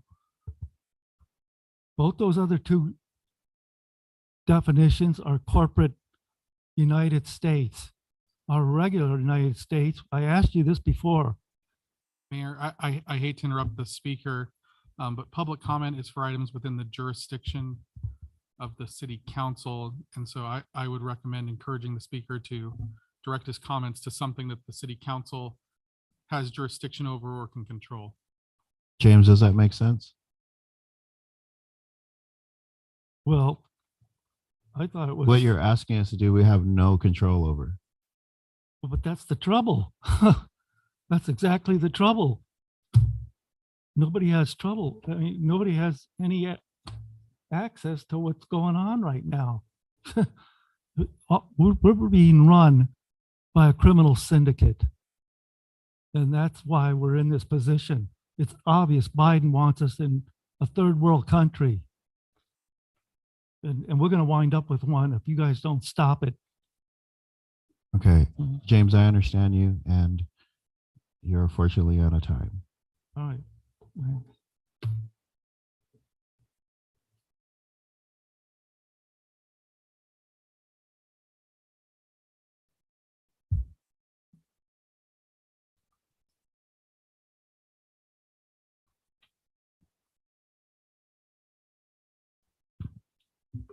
Good evening, Council, Mayor, Detective Brock.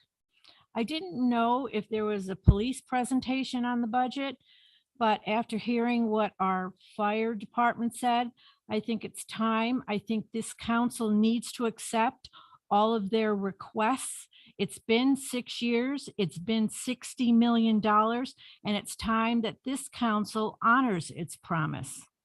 I'd like to read you something. Maybe it'll jog your memory.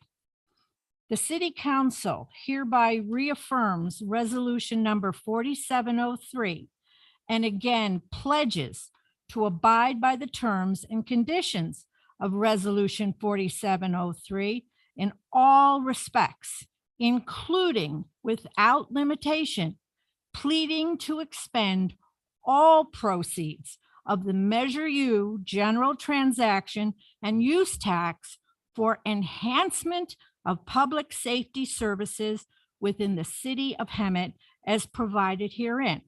For those of you who may not be familiar with the term enhancement, Cambridge Dictionary defines it as the process of improving the quality, amount, and strength of an entity. And do you believe you've done that? I just read Resolution 4731, or a portion of it, that was passed, approved, and adopted on December 13th, 2016. Russell Brown, council member, signed it. Linda Krupa, mayor, signed it. Carly Mayer, council member, signed it. And you all made a promise to us. You made a promise to Hemet, and I don't believe you've kept that promise. So I also took a look at the organizational structure. And I saw, and this was in the audit, that the citizens, or the city council reports to the citizens, and the city manager reports to the city council. So I don't know whose fault it is, whether it's a city manager who went rogue and paid absolutely no attention to this promise that this council signed, but I do believe it's this council's responsibility to keep that promise. 6 years, $60 million. It's time to put Measure U in perspective, and it's time to grant what the police and fire should have been getting for the last 6 years. Okay, thank you.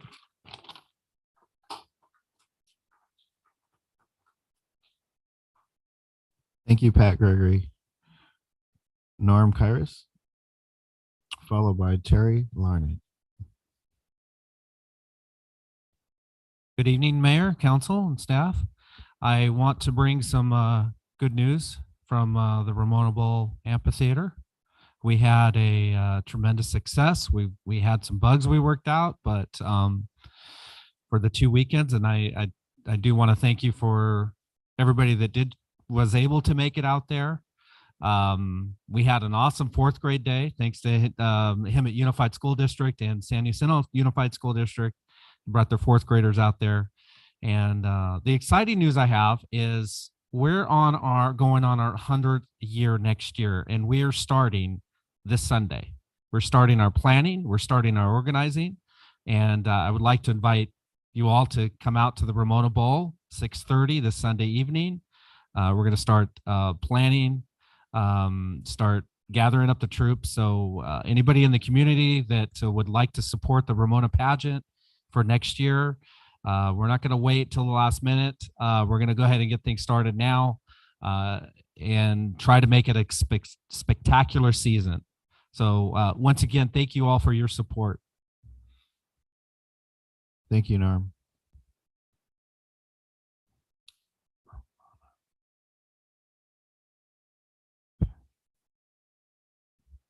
Members of the council. What I'm going to be talking about is something that's happening on the 11th of June, just right around the corner, and it's for all veterans.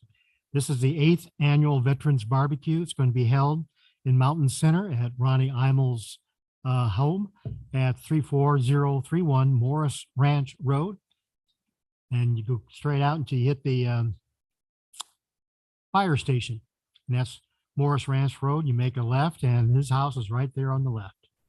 The American Legion Riders, Post 53, and the Veterans Painted Forward is inviting veterans to a barbecue in the mountains. Local veterans and their families are welcome to enjoy the free food and fun. Please feel free to bring a side dish if you would like, and water and sodas are provided.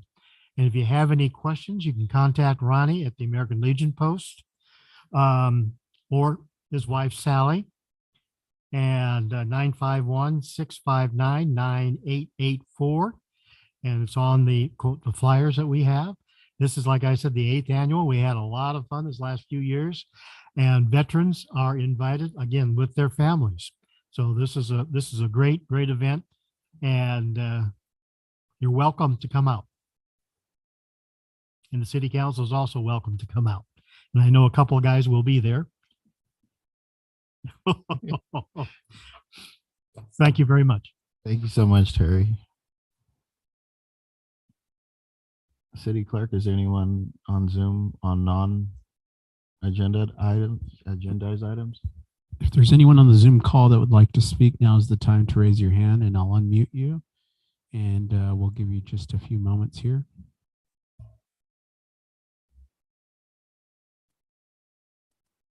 Seeing none, Mayor, there's no registered public comment.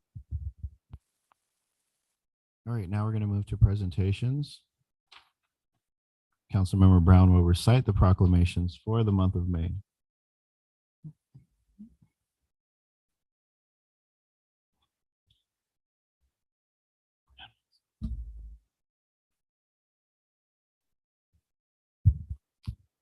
Okay.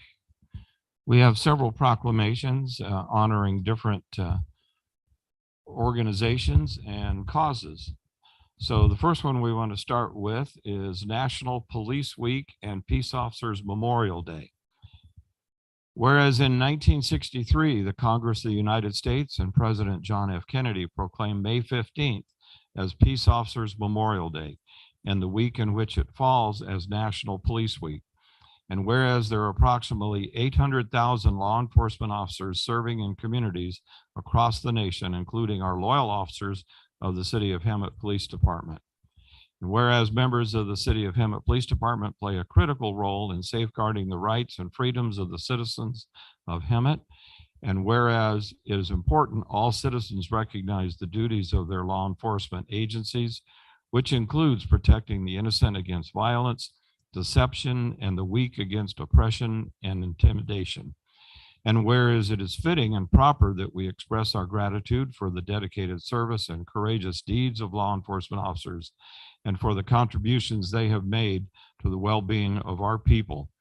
And now therefore, Mayor Malcolm Lilienthal, along with the Hemet City Council, do hereby proclaim May 15th, 2022 as Peace Officer Memorial Day, and the week of May 15th, 2022 as National Police Week. and call upon all citizens of the city of Hemet to commemorate law enforcement officers, past and present, who have rendered and dedicated service to their communities, and in doing so have established for themselves an enviable and enduring reputation for preserving the rights and security of all citizens. Just so happens we have a uniformed officer here.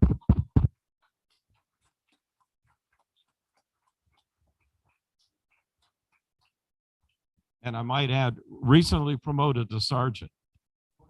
Anybody tacto chef yet?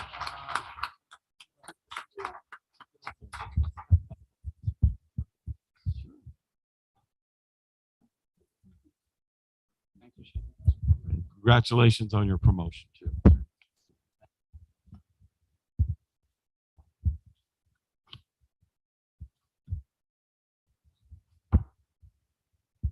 And the next proclamation is National Public Works Week.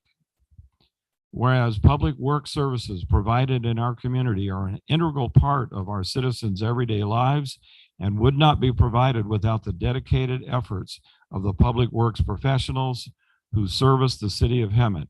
And whereas the support of an understanding and informed citizenry is vital to the efficient operation of public works systems and programs such as water treatment, sewer collection, storm drain, utility roads, road maintenance, parks, public buildings and facilities, and fleet services.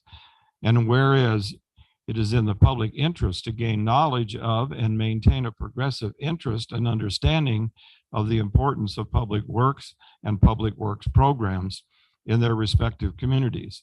And whereas the year 2022 marks the 62nd annual National Public Works Week sponsored by the American Public Works Association. Now, therefore, Malcolm Lilienthal, Mayor of Hemet, along with the Hemet City Council, do hereby proclaim the week of May 15th through the 21st, 2022 as National Public Works Week. Further, we urge all citizens of the city of Hemet to join with representatives of the American Public Works Association and government agencies in activities, events, and ceremonies designed to pay tribute to our public works professionals, engineers, managers, and employees to recognize the substantial contributions that they make protecting our national health, safety, and quality of life. So congratulations to all of our public works employees. We have some here in the audience.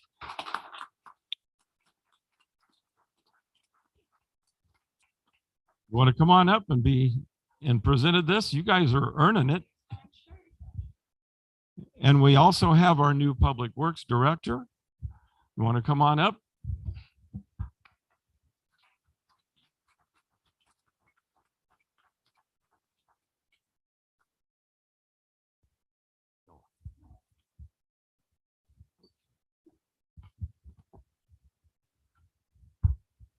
There you go. Take that.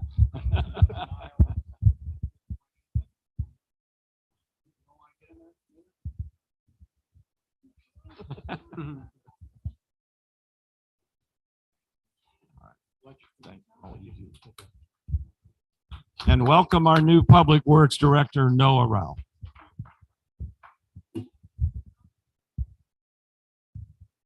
Did I hear you say smile like you're running for office?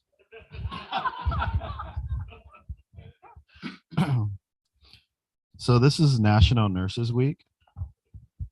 Whereas the depth and breadth of the registered nursing profession meet the different and emergent healthcare needs of the American population in a wide range of settings, and whereas the city of Hemet is proud to join in the National Celebration of Nurses Week, and whereas nurses meet the challenge of the unimaginable pandemic, we have witnessed courage, compassion, dedication, and leadership in the nursing community in caring for our communities. And whereas the professional nurses and their families have made immense sacrifices to provide safety and quality care to very ill hospitalized patients, and whereas the demand for registered nursing services is greater than ever because of the complex healthcare challenges of COVID-19 patients on top of the normal day-to-day emergencies. And whereas the quality of healthcare services provided by registered nurses is and will continue to be a vital component of the United States healthcare system. Therefore, myself, along with the Hemet City Council, do hereby proclaim May 6th through May 12th, 2022 as National Nurses Week.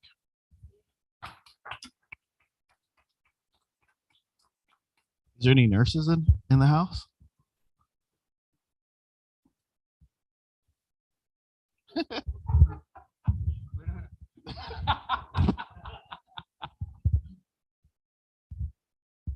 Asian American and Pacific Islander Month.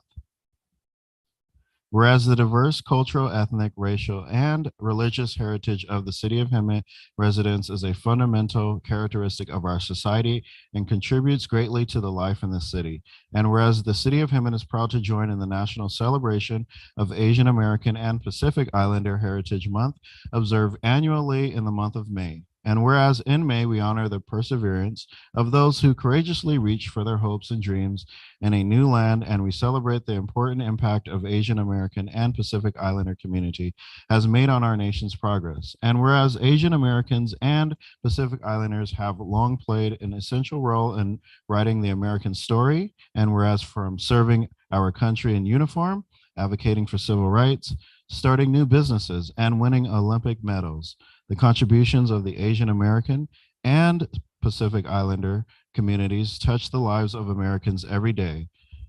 Therefore, myself, along with the Hemet City Council, do proclaim May 2022 as Asian American and Pacific Islander Month.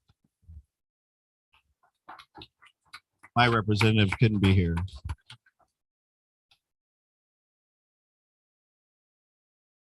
Global Love Day.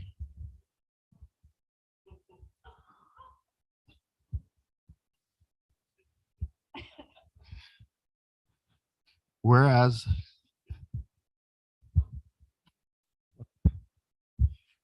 the Love Foundation Incorporated, a nonprofit organization, has announced Global Love Day to facilitate in establishing love and peace on our planet. And whereas Global Love Day will establish a worldwide focus towards unconditionally loving each other as we love ourselves, and whereas we are one humanity on this planet, and whereas all life is interconnected and interdependent, and whereas all share in the universal bond of love, and whereas love begins with self-acceptance and forgiveness, and whereas with respect and compassion we embrace diversity, and whereas together we make a difference through love, and whereas the Love Foundation Incorporated invites mankind to declare May 1st as Global Love Day, a love day for forgiveness and unconditional love. Global Love Day will act as a model for all of us to follow each and every day. Therefore, myself, along with the Hemet City Council, do proclaim May 1st, 2022 as Global Love Day. I think this one could go to my boy, the one that was talking about peace.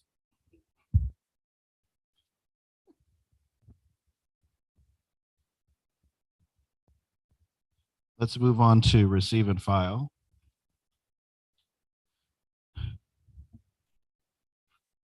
Are there any questions regarding this item? Do I have a motion? Do we need to receive it? Okay. Next, we're going to move to consent calendar. All consent calendar items will be acted upon simultaneously unless an individual council member pulls an item. Are there any members of the council that would like to pull an item on consent for separate consideration?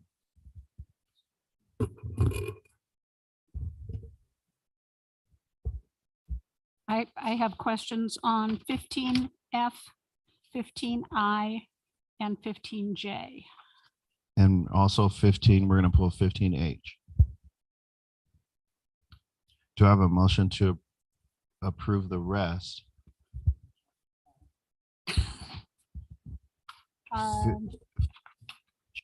15I. F and J. F, H, I, J.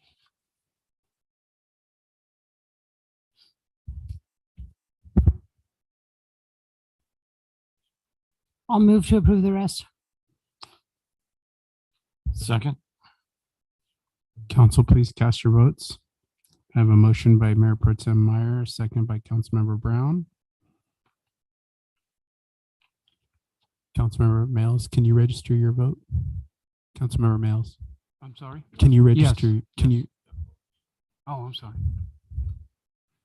My mind was, That motion passes to approve the consent calendar with the removals of items 15F, J, I, and H for separate consideration, and with the removal of 15H.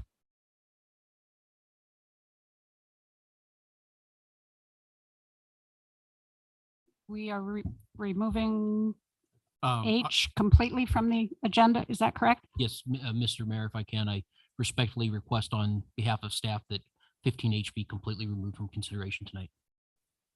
So moved. Okay, my question on 15F, I, and J is, are they related in that the comp and class study and the creation of the intern 1-2 program had to be established so that we could do the other two? Veronica Allen will be addressing that. Hi there. Good evening, Mayor and council members. The answer is yes. Okay, that's all I needed to know. Thank you. And with that, if there's no other comment, I would move approval of items F, I, whoops, was that F, I, and J? Okay. Second. We're going to do a roll call on this because of the absence of Mayor Pro Tem Meyer. So motion by Councilmember Krupa, second by Councilmember Brown. Councilmember Brown? Yes. Councilmember Krupa? Oh, yes. Councilmember Mails? oh, it's a yes now? Yes. Yes, I did a U. Mayor Lowenthal? Yes. That motion passes 4-0 with Mayor Pro Tem absent. All right, now we're going to move to discussion items. The first one being 16A design concept for the Hemet Outdoor Fitness Court. Can we get a report from staff on this item?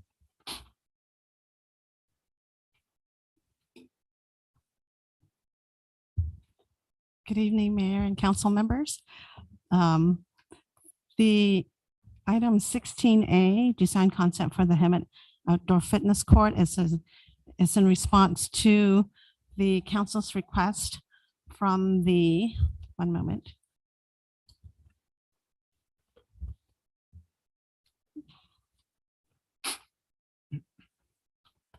From the October 26, 2021 council meeting, where council approved the acceptance of the National Fitness Campaign grant funds for the outdoor fitness court that's going to Mary Henley Park. So we did a photo submission contest with the public, and these are the photo submissions that were submitted from the public for your review and selection of the top 3.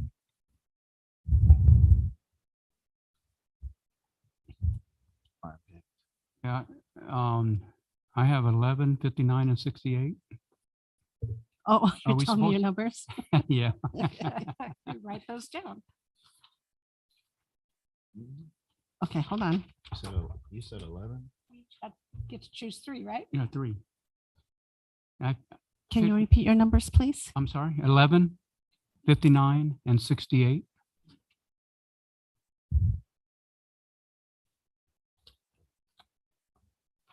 Chose more of the mountain area, kind of like, you know, what Hemet looks like, you know, this example of my primary. 11, 59, and 68. This would be fun.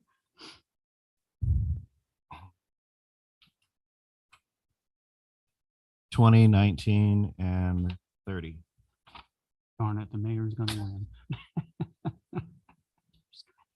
There's 20. I don't have a 20.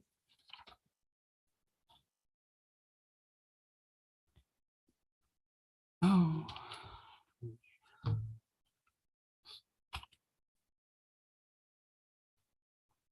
Mine were 28, 30, and 35. 28, 30, and 35.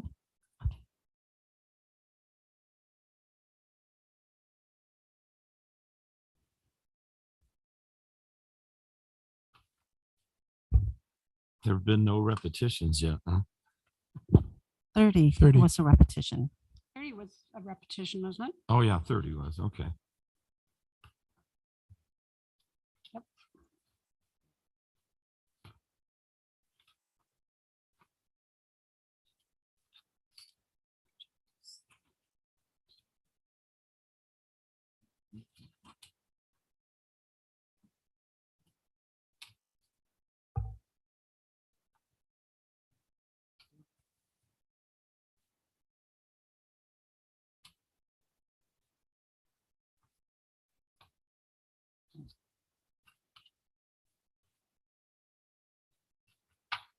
Okay, and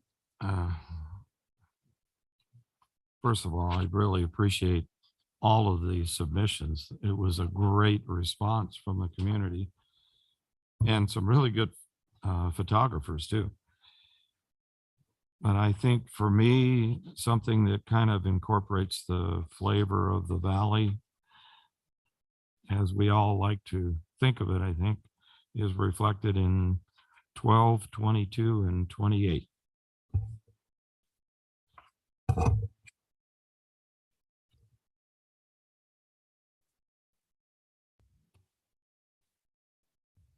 At 12, what? 12, 22, and 28. Malcolm, what did you have? Yeah, 2019 and 30.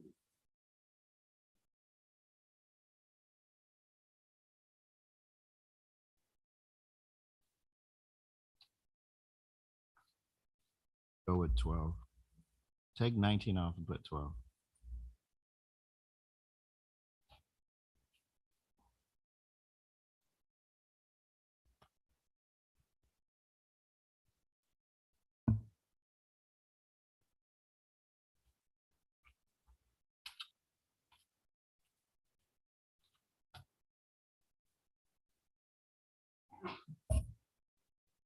Bless you.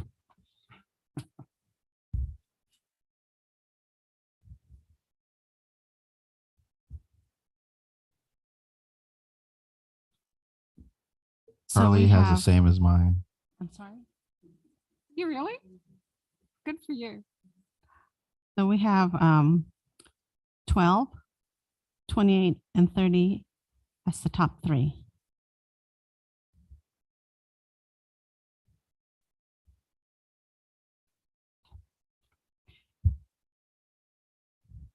Does council all agree? We will take the top three and make it available to the public for public voting. And the one selected will go on the outdoor fitness court that will be constructed at Mary Henley Park.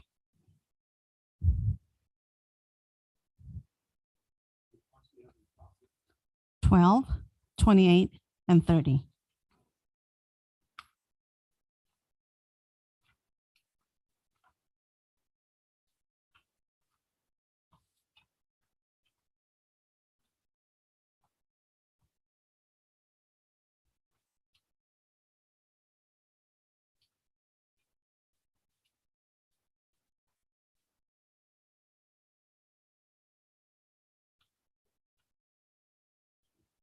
Very good. It was easier than I figured.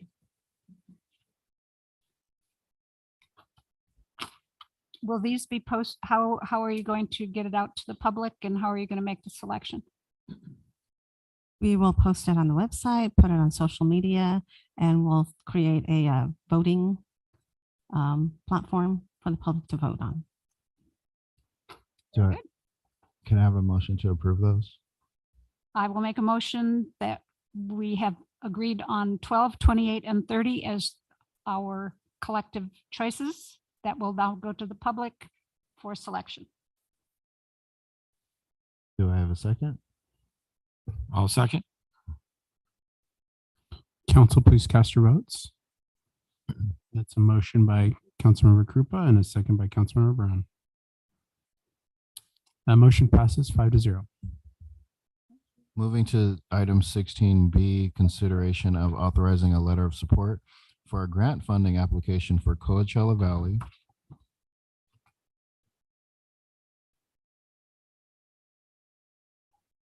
Do we have a staff to report on this? Mr. Mayor, we do not have a staff member to report other than the letter that's been provided. If I could make some comments on this. I believe this request may have come from RCTC, Riverside County Transportation Commission. The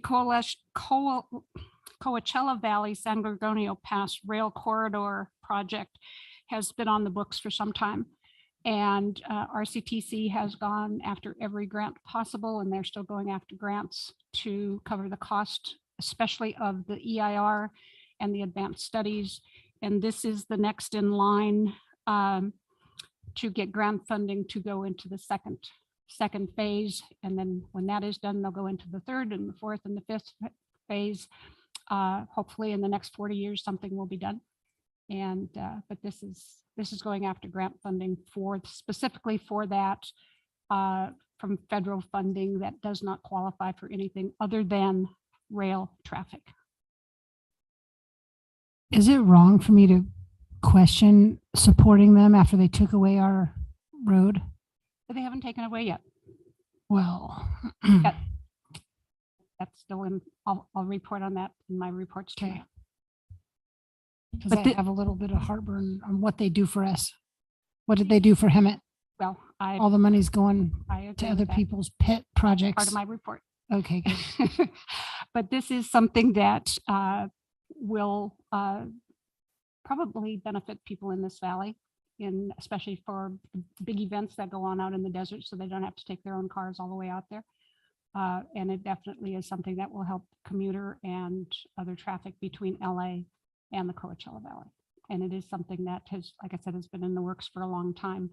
And grant funding is better to go after this for grant funding than the super sucker, the high-speed rail.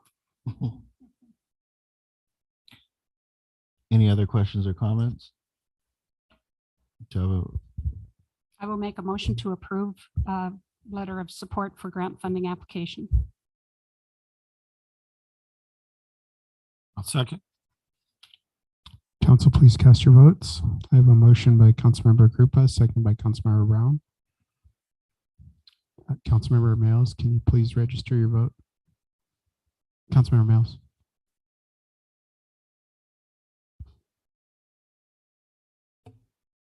That motion passes 4-1 with Mayor Pro Tem Meyer voting no. Councilmember Krupa, Okay. can your that thing is about to fall off. I just didn't want it to behind your laptop. Thank you very much, Mayor. Off a cliff. Oh, there's other things back there. All right, now we're going to move to 16C, and this is another of the same type of support for additional funding allocation from the state of California for the 15 freeway. Yes. And this, I would assume, came from RCTC also. The I-15 express lane extension going from the 91 down to the merger at Temecula is partially done. This letter of support would go to the state of California for additional funding from the I-15 or from the CTC.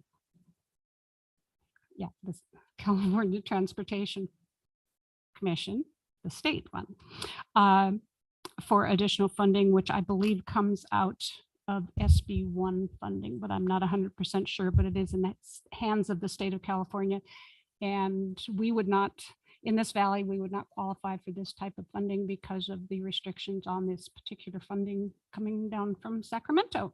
So it would help a lot of our commuters. And in a report that came out not very long ago, and I believe it came out from SCAG, was that 71% of the commuters in Hemet utilize more of the local interstates and state roads than any other community in Southern California. So our people drive the furthest and take the most routes. So anything we can do to lessen their burden of commuting, I think we should be all in favor of. And we will be getting that support from other RCTC members for transportation efforts in the San Jacinto Valley. So I would move approval if there's no other comments.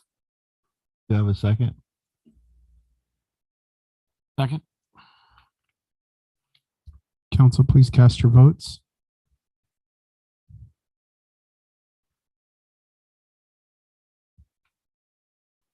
That's a motion by Councilmember Krupa, second by Councilmember Brown.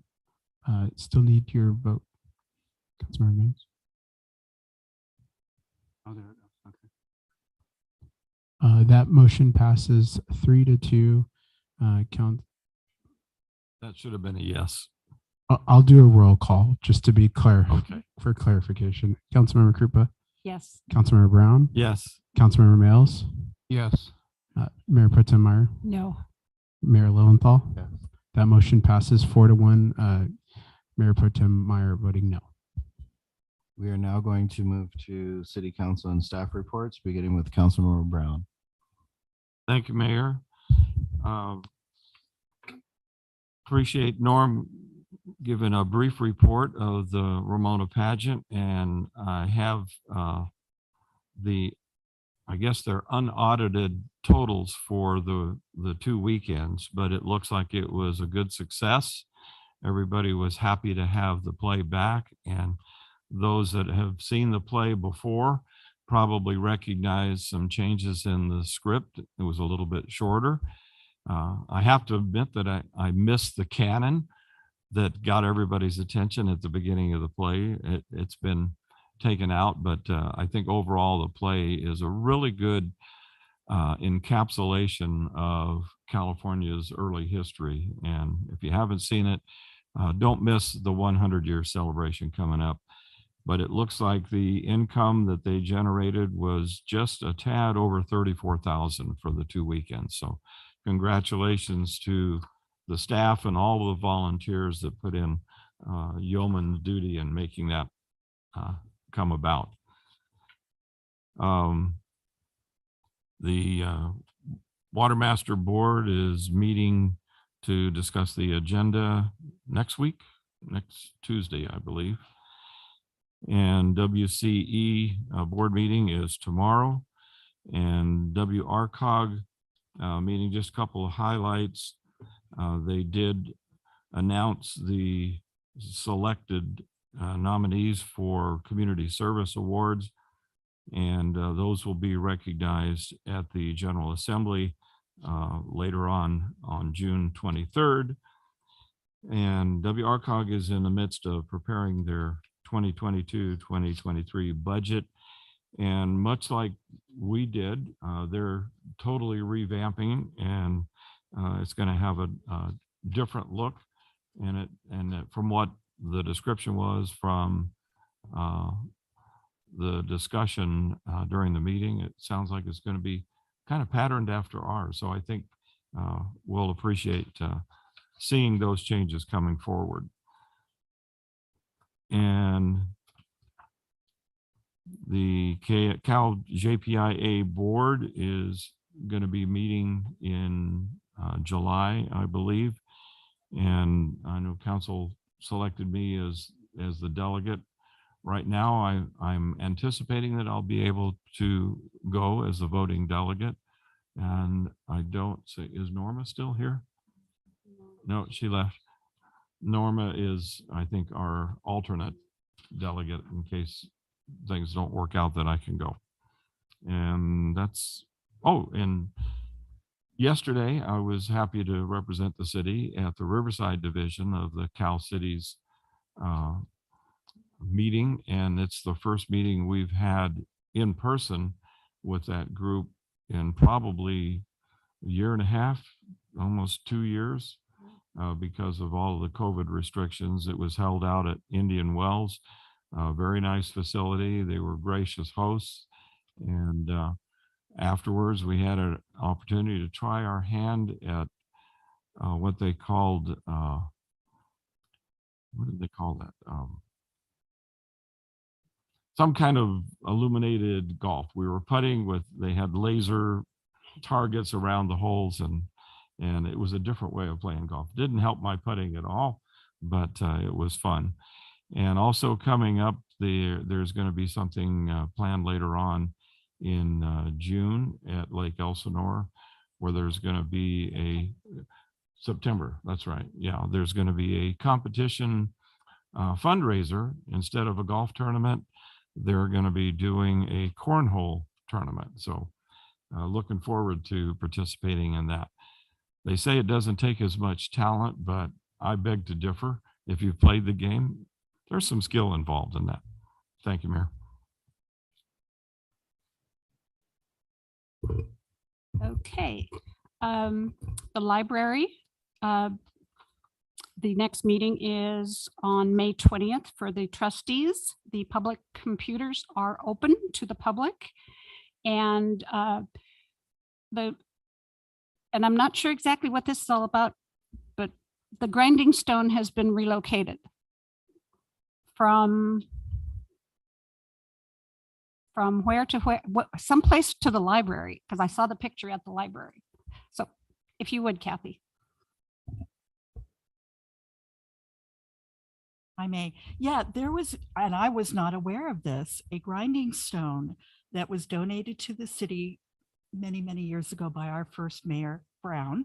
And it was here on the police area, and it has been relocated out in the public by the parking lot at the library. And it's with Public Works did a fabulous job in moving it and cleaning up the plaque. And it's just a reminder of you know, our cultural background. Okay, cute. Thank you. Everybody stop by and see the grinding stone. RCTC, I'm going to leave that one to last because it's longest. Rivers RTA, the 25-cent fares are still open until May 31st, and college and youth rides are still riding free. The Western Riverside County Conservation Authority, I attended this on behalf of Councilmember Males, and you will be happy to know that you missed a presentation on the Kino checker spot butterfly. Oh, no. Oh, Are you I serious? know. I am. Yes. Oh, come on. Yes, we found out all about So how they lay their little eggs and how they go into larva form and then whoosh, come out with this big, beautiful butterfly. And the Planning Commission unanimously approved a liquor store location from Wentworth down to Page Plaza. And the really good news about that is that they had to relocate because Lemongrass, I believe it is expanding into the space next door. So their business is really flourishing and they're increasing the size of their business. So RCTC is tomorrow. And one of the items on the agenda is about Mid-County Parkway, which has also been on the docket since the late 90s.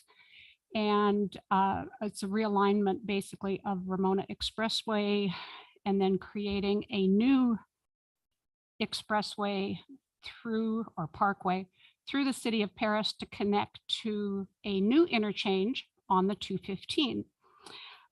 In March, I believe it was, at the Western Project Subcommittee meeting, we were told that the city council in Paris had voted to say, we don't want this because it interferes with what we want to do. And we have development in this area and all of these other good things. Their previous city council had signed a resolution that said, this is good with us. This is how our city is going to develop and we will go forward.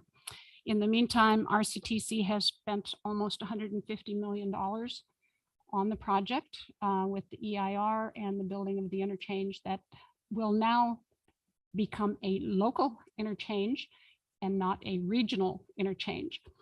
So during the conversations, we instructed staff to go back and work with the city council in Paris and explain all of the roadblocks they had put up to basically, as I told them, you're shutting off economic development in the San Jacinto Valley. And I said, but at least then can we improve the section of the Ramona Expressway where all of the traffic accidents are happening and people are getting killed. I said, at least that will get us some room that, you know, trucks and traffic can go on that existing route and go bypass what was supposed to go through the city of Hemet. And we were informed that the city of Paris in January passed an ordinance regarding truck traffic in their city, and that they have a specific truck route that does really well for their warehouses and businesses, but cut off everybody else. So tomorrow at the meeting, we will have a full commission presentation on this program. I know from the letters that have come out today from people who have written to RCTC in total exasperation about this move, what can be done, what should be done, and the county is looking at possible realignment of what can be done so that the San Jacinto Valley, the mid-county, can at least be completed enough to have safety for the traffic on it, and also have a pathway that will allow truck traffic in and out of the San Jacinto Valley, other than the Domnagoni Parkway and 74 going east and west. And apparently the Paris comment to San Jacinto Valley will not be cut off. Their trucks can use Lamb Canyon and go around. And anybody who knows business, you don't add an extra 60, 70 miles onto your route to deliver your goods. So it should be a very interesting meeting tomorrow. Lots of comment. In fact, I may not be back by noon for our Caltrans meeting, but I'll let you know. So that's where we are in that. Already, I mean, people are expressing, can RCTC sue the city of Paris because of the money that is already been expended? It's taxpayer dollars, these monies, or can we redirect them to the realignment of Highway 79? So those are the discussions that will be coming up. The mayor, city manager, who was it, Public Works and director and community services director, community development director, excuse me. We met with Ann Mayer last week, and one of the good things in our favor is that the head of the Riverside County Transportation, and a whole lot more is Juan Perez. Juan has a soft spot in his heart for the San Jacinto Valley because he started his career here in Hemet. And we keep reinforcing that. So how it will come out, I have no idea, but I know there's a lot of exasperated and really ticked off people that this is coming to pass, and we're all looking at what type of pressure can be put on the city. And the fact that we have two of the most deadly roads coming in and out of our valley is unacceptable. Exactly. And we right. all put So in this together. you know, we are in this together. I've talked with numerous cities around us and the desert community, and there isn't anybody that's happy with what is happening right now, just because you just don't do that. And it's setting a precedence, because most cities, you have to have that at least 20-year buy-in to get anything done. I mean, it takes 20 years to move any type of a project forward. And this one was started back in the late 1990s. So I will keep you all informed and let you know what happens at the commission meeting tomorrow. And I'm hoping that there will be several people from the San Jacinto Valley who will be there to express their opinion. And that is all I have. We will now move to council member mails. All right. Well, I spent 3 days last week with the JPIA, the California Joint Powers Insurance Authority, and their mission is to provide innovative risk management solutions for their partnering cities, which we are a partnering city. I'm not sure where the skate park is right now. I'm hoping we send out an RFP for something to start the project at Gibble Park. So I'll have more on that next meeting. the Riverside County Regional Conservation Authority, RCA, has set up a Zoom training for me for next Monday. So I'm happy about that. So I'll get my orientation finally. And thank you, Linda, for taking the meeting over for me while I was in training. So I appreciate that. If I could add, they showed, staff showed pictures of the field trip they had arranged for. Oh, is that? And there you were Did you see smiling me into there? the camera. So I learned about the kangaroo rat there. That's not a, it's not a rat. Not a rat. Well, it's not a kangaroo either. Yeah, it's not a kangaroo either. It's a rodent.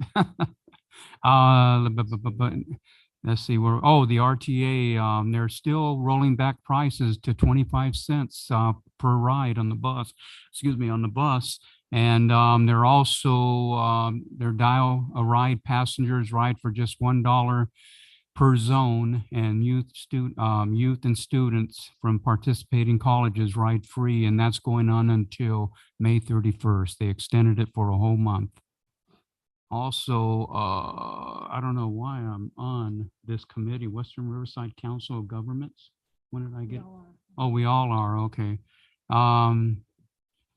What are they doing? I guess there's 18 cities that represent this WRCOG, and oh, I don't have anything on them, so thank you. I'm done.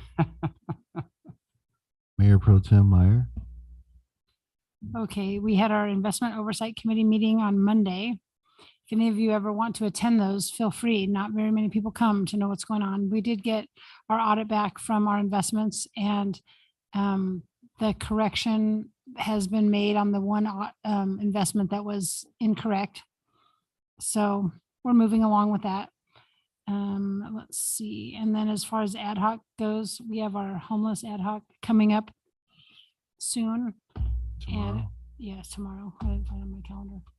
And we'll be meeting with CityNet as well as Lieutenant Dixon, just to go over the progress of what's going on in our city. For last month, they reported 8 street exits.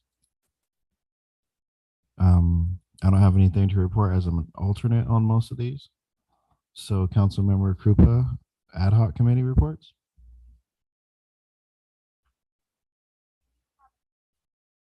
We have a Caltrans ad hoc committee meeting tomorrow at noon.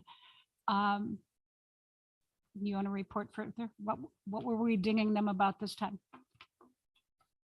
Well, the last conversation we had with them, we shared concerns about the roadway surface of Highway 74 that was damaged in the process of removing the temporary lane striping that was laid down by the contractors that were doing the raised center median.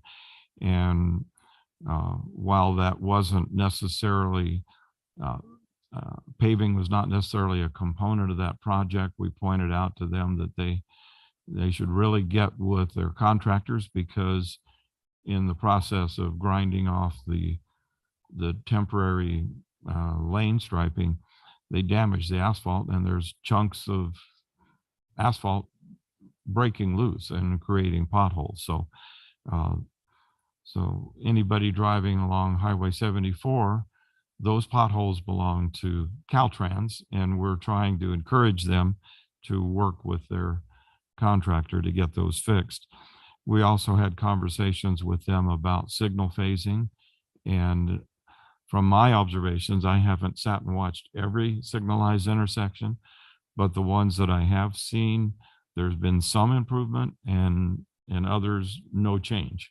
And so that's going to be, I think, an ongoing issue that we're going to be chatting with them about at each of those meetings. So those are the primary things that we talked about at our last meeting, and hopefully we'll have some new information to share after tomorrow's meeting. Councilmember Mails. The only one I have is the business. We've seen what can happen when things don't go right with the business, and I'm glad we were able to vote on that and get that resolved. And I know we had problems with Mike's Empire Mobility for a while, and I was there at your shop, making sure that we were able to open, and I'm glad we got that finalized. But it's doing a lot better, and I thank HP Kang for stepping up and getting things resolved and getting permits out. So we're doing better, and we're going to get better. So.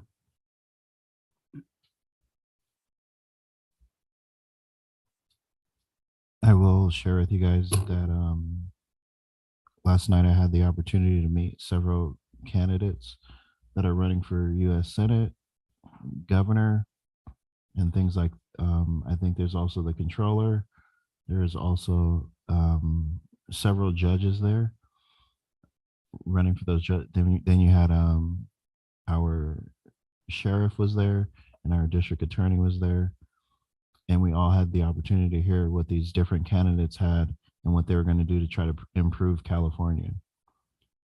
The reason why I went out there is because my attempt was to build a relationship with each of these candidates in the case that they make it. That way, the Hemet and San Jacinto Valley has a voice, or at least an ear, someone connected. And so that was the reason why I went out to this. It was in Rancho Mirage, and I got to hear also the people running for U.S. Congress. That includes Pastor Brian Hawkins, a guy named Brian Tyson, and then Bert Thatcher. We're all running against Raul Ruiz, and developing those relationships, I think, would really, especially if, I don't know how the polls are, but if Brian Hawkins gets in there, you know he's not going to forget about us. And that's one of the things, that I was looking for in all of the candidates as I shook their hands and said, when you get in there, you better not forget about us, or I'm going to make it my business to make sure you get recalled. I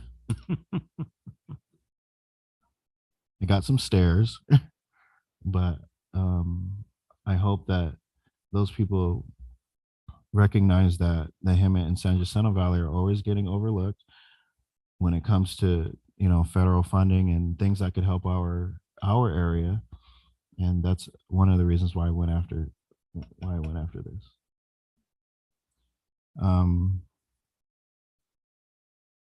Future agenda items, unless there's anything you guys want to add.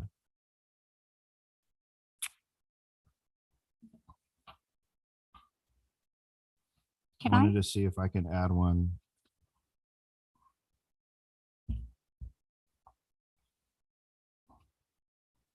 I want to move to add an item that we create a resolution of the city council to approve an amendment to the city classification and compensation plan to add a new position titled library director.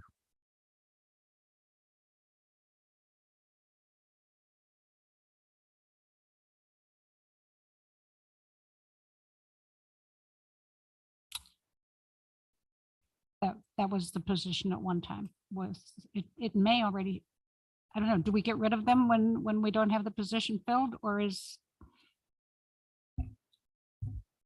I think it may still be on there. It's just not a filled position. I think that the motion could be to either bring a resolution to add it or to report back that it's already there. Generally, cities don't throw anything away, including old classifications. So that's certainly something that the city could look at. And I would second that motion. I'd like her to have that title. It's the reason behind it. Council, please cast your votes. It's a motion by Mayor Lowenthal, second by Councilmember Krupa.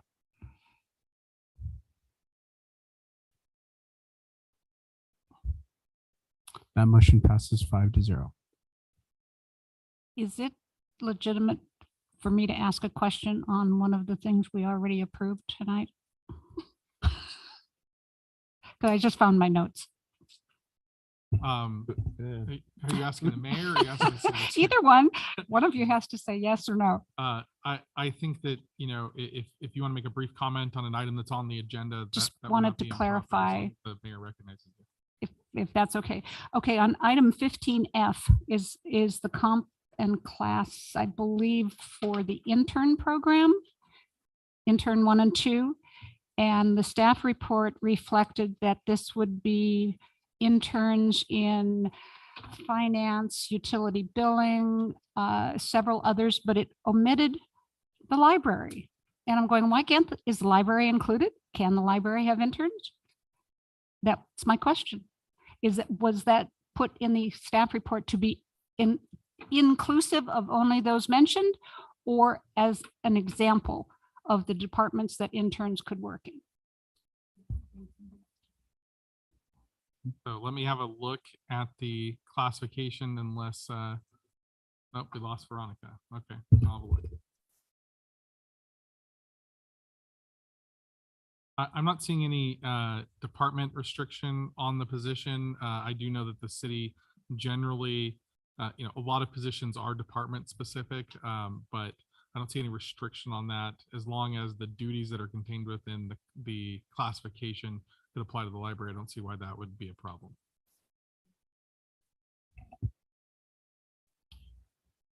There being no further business, this meeting is adjourned to the next city council meeting, Tuesday, May 24, 2022. Thank you.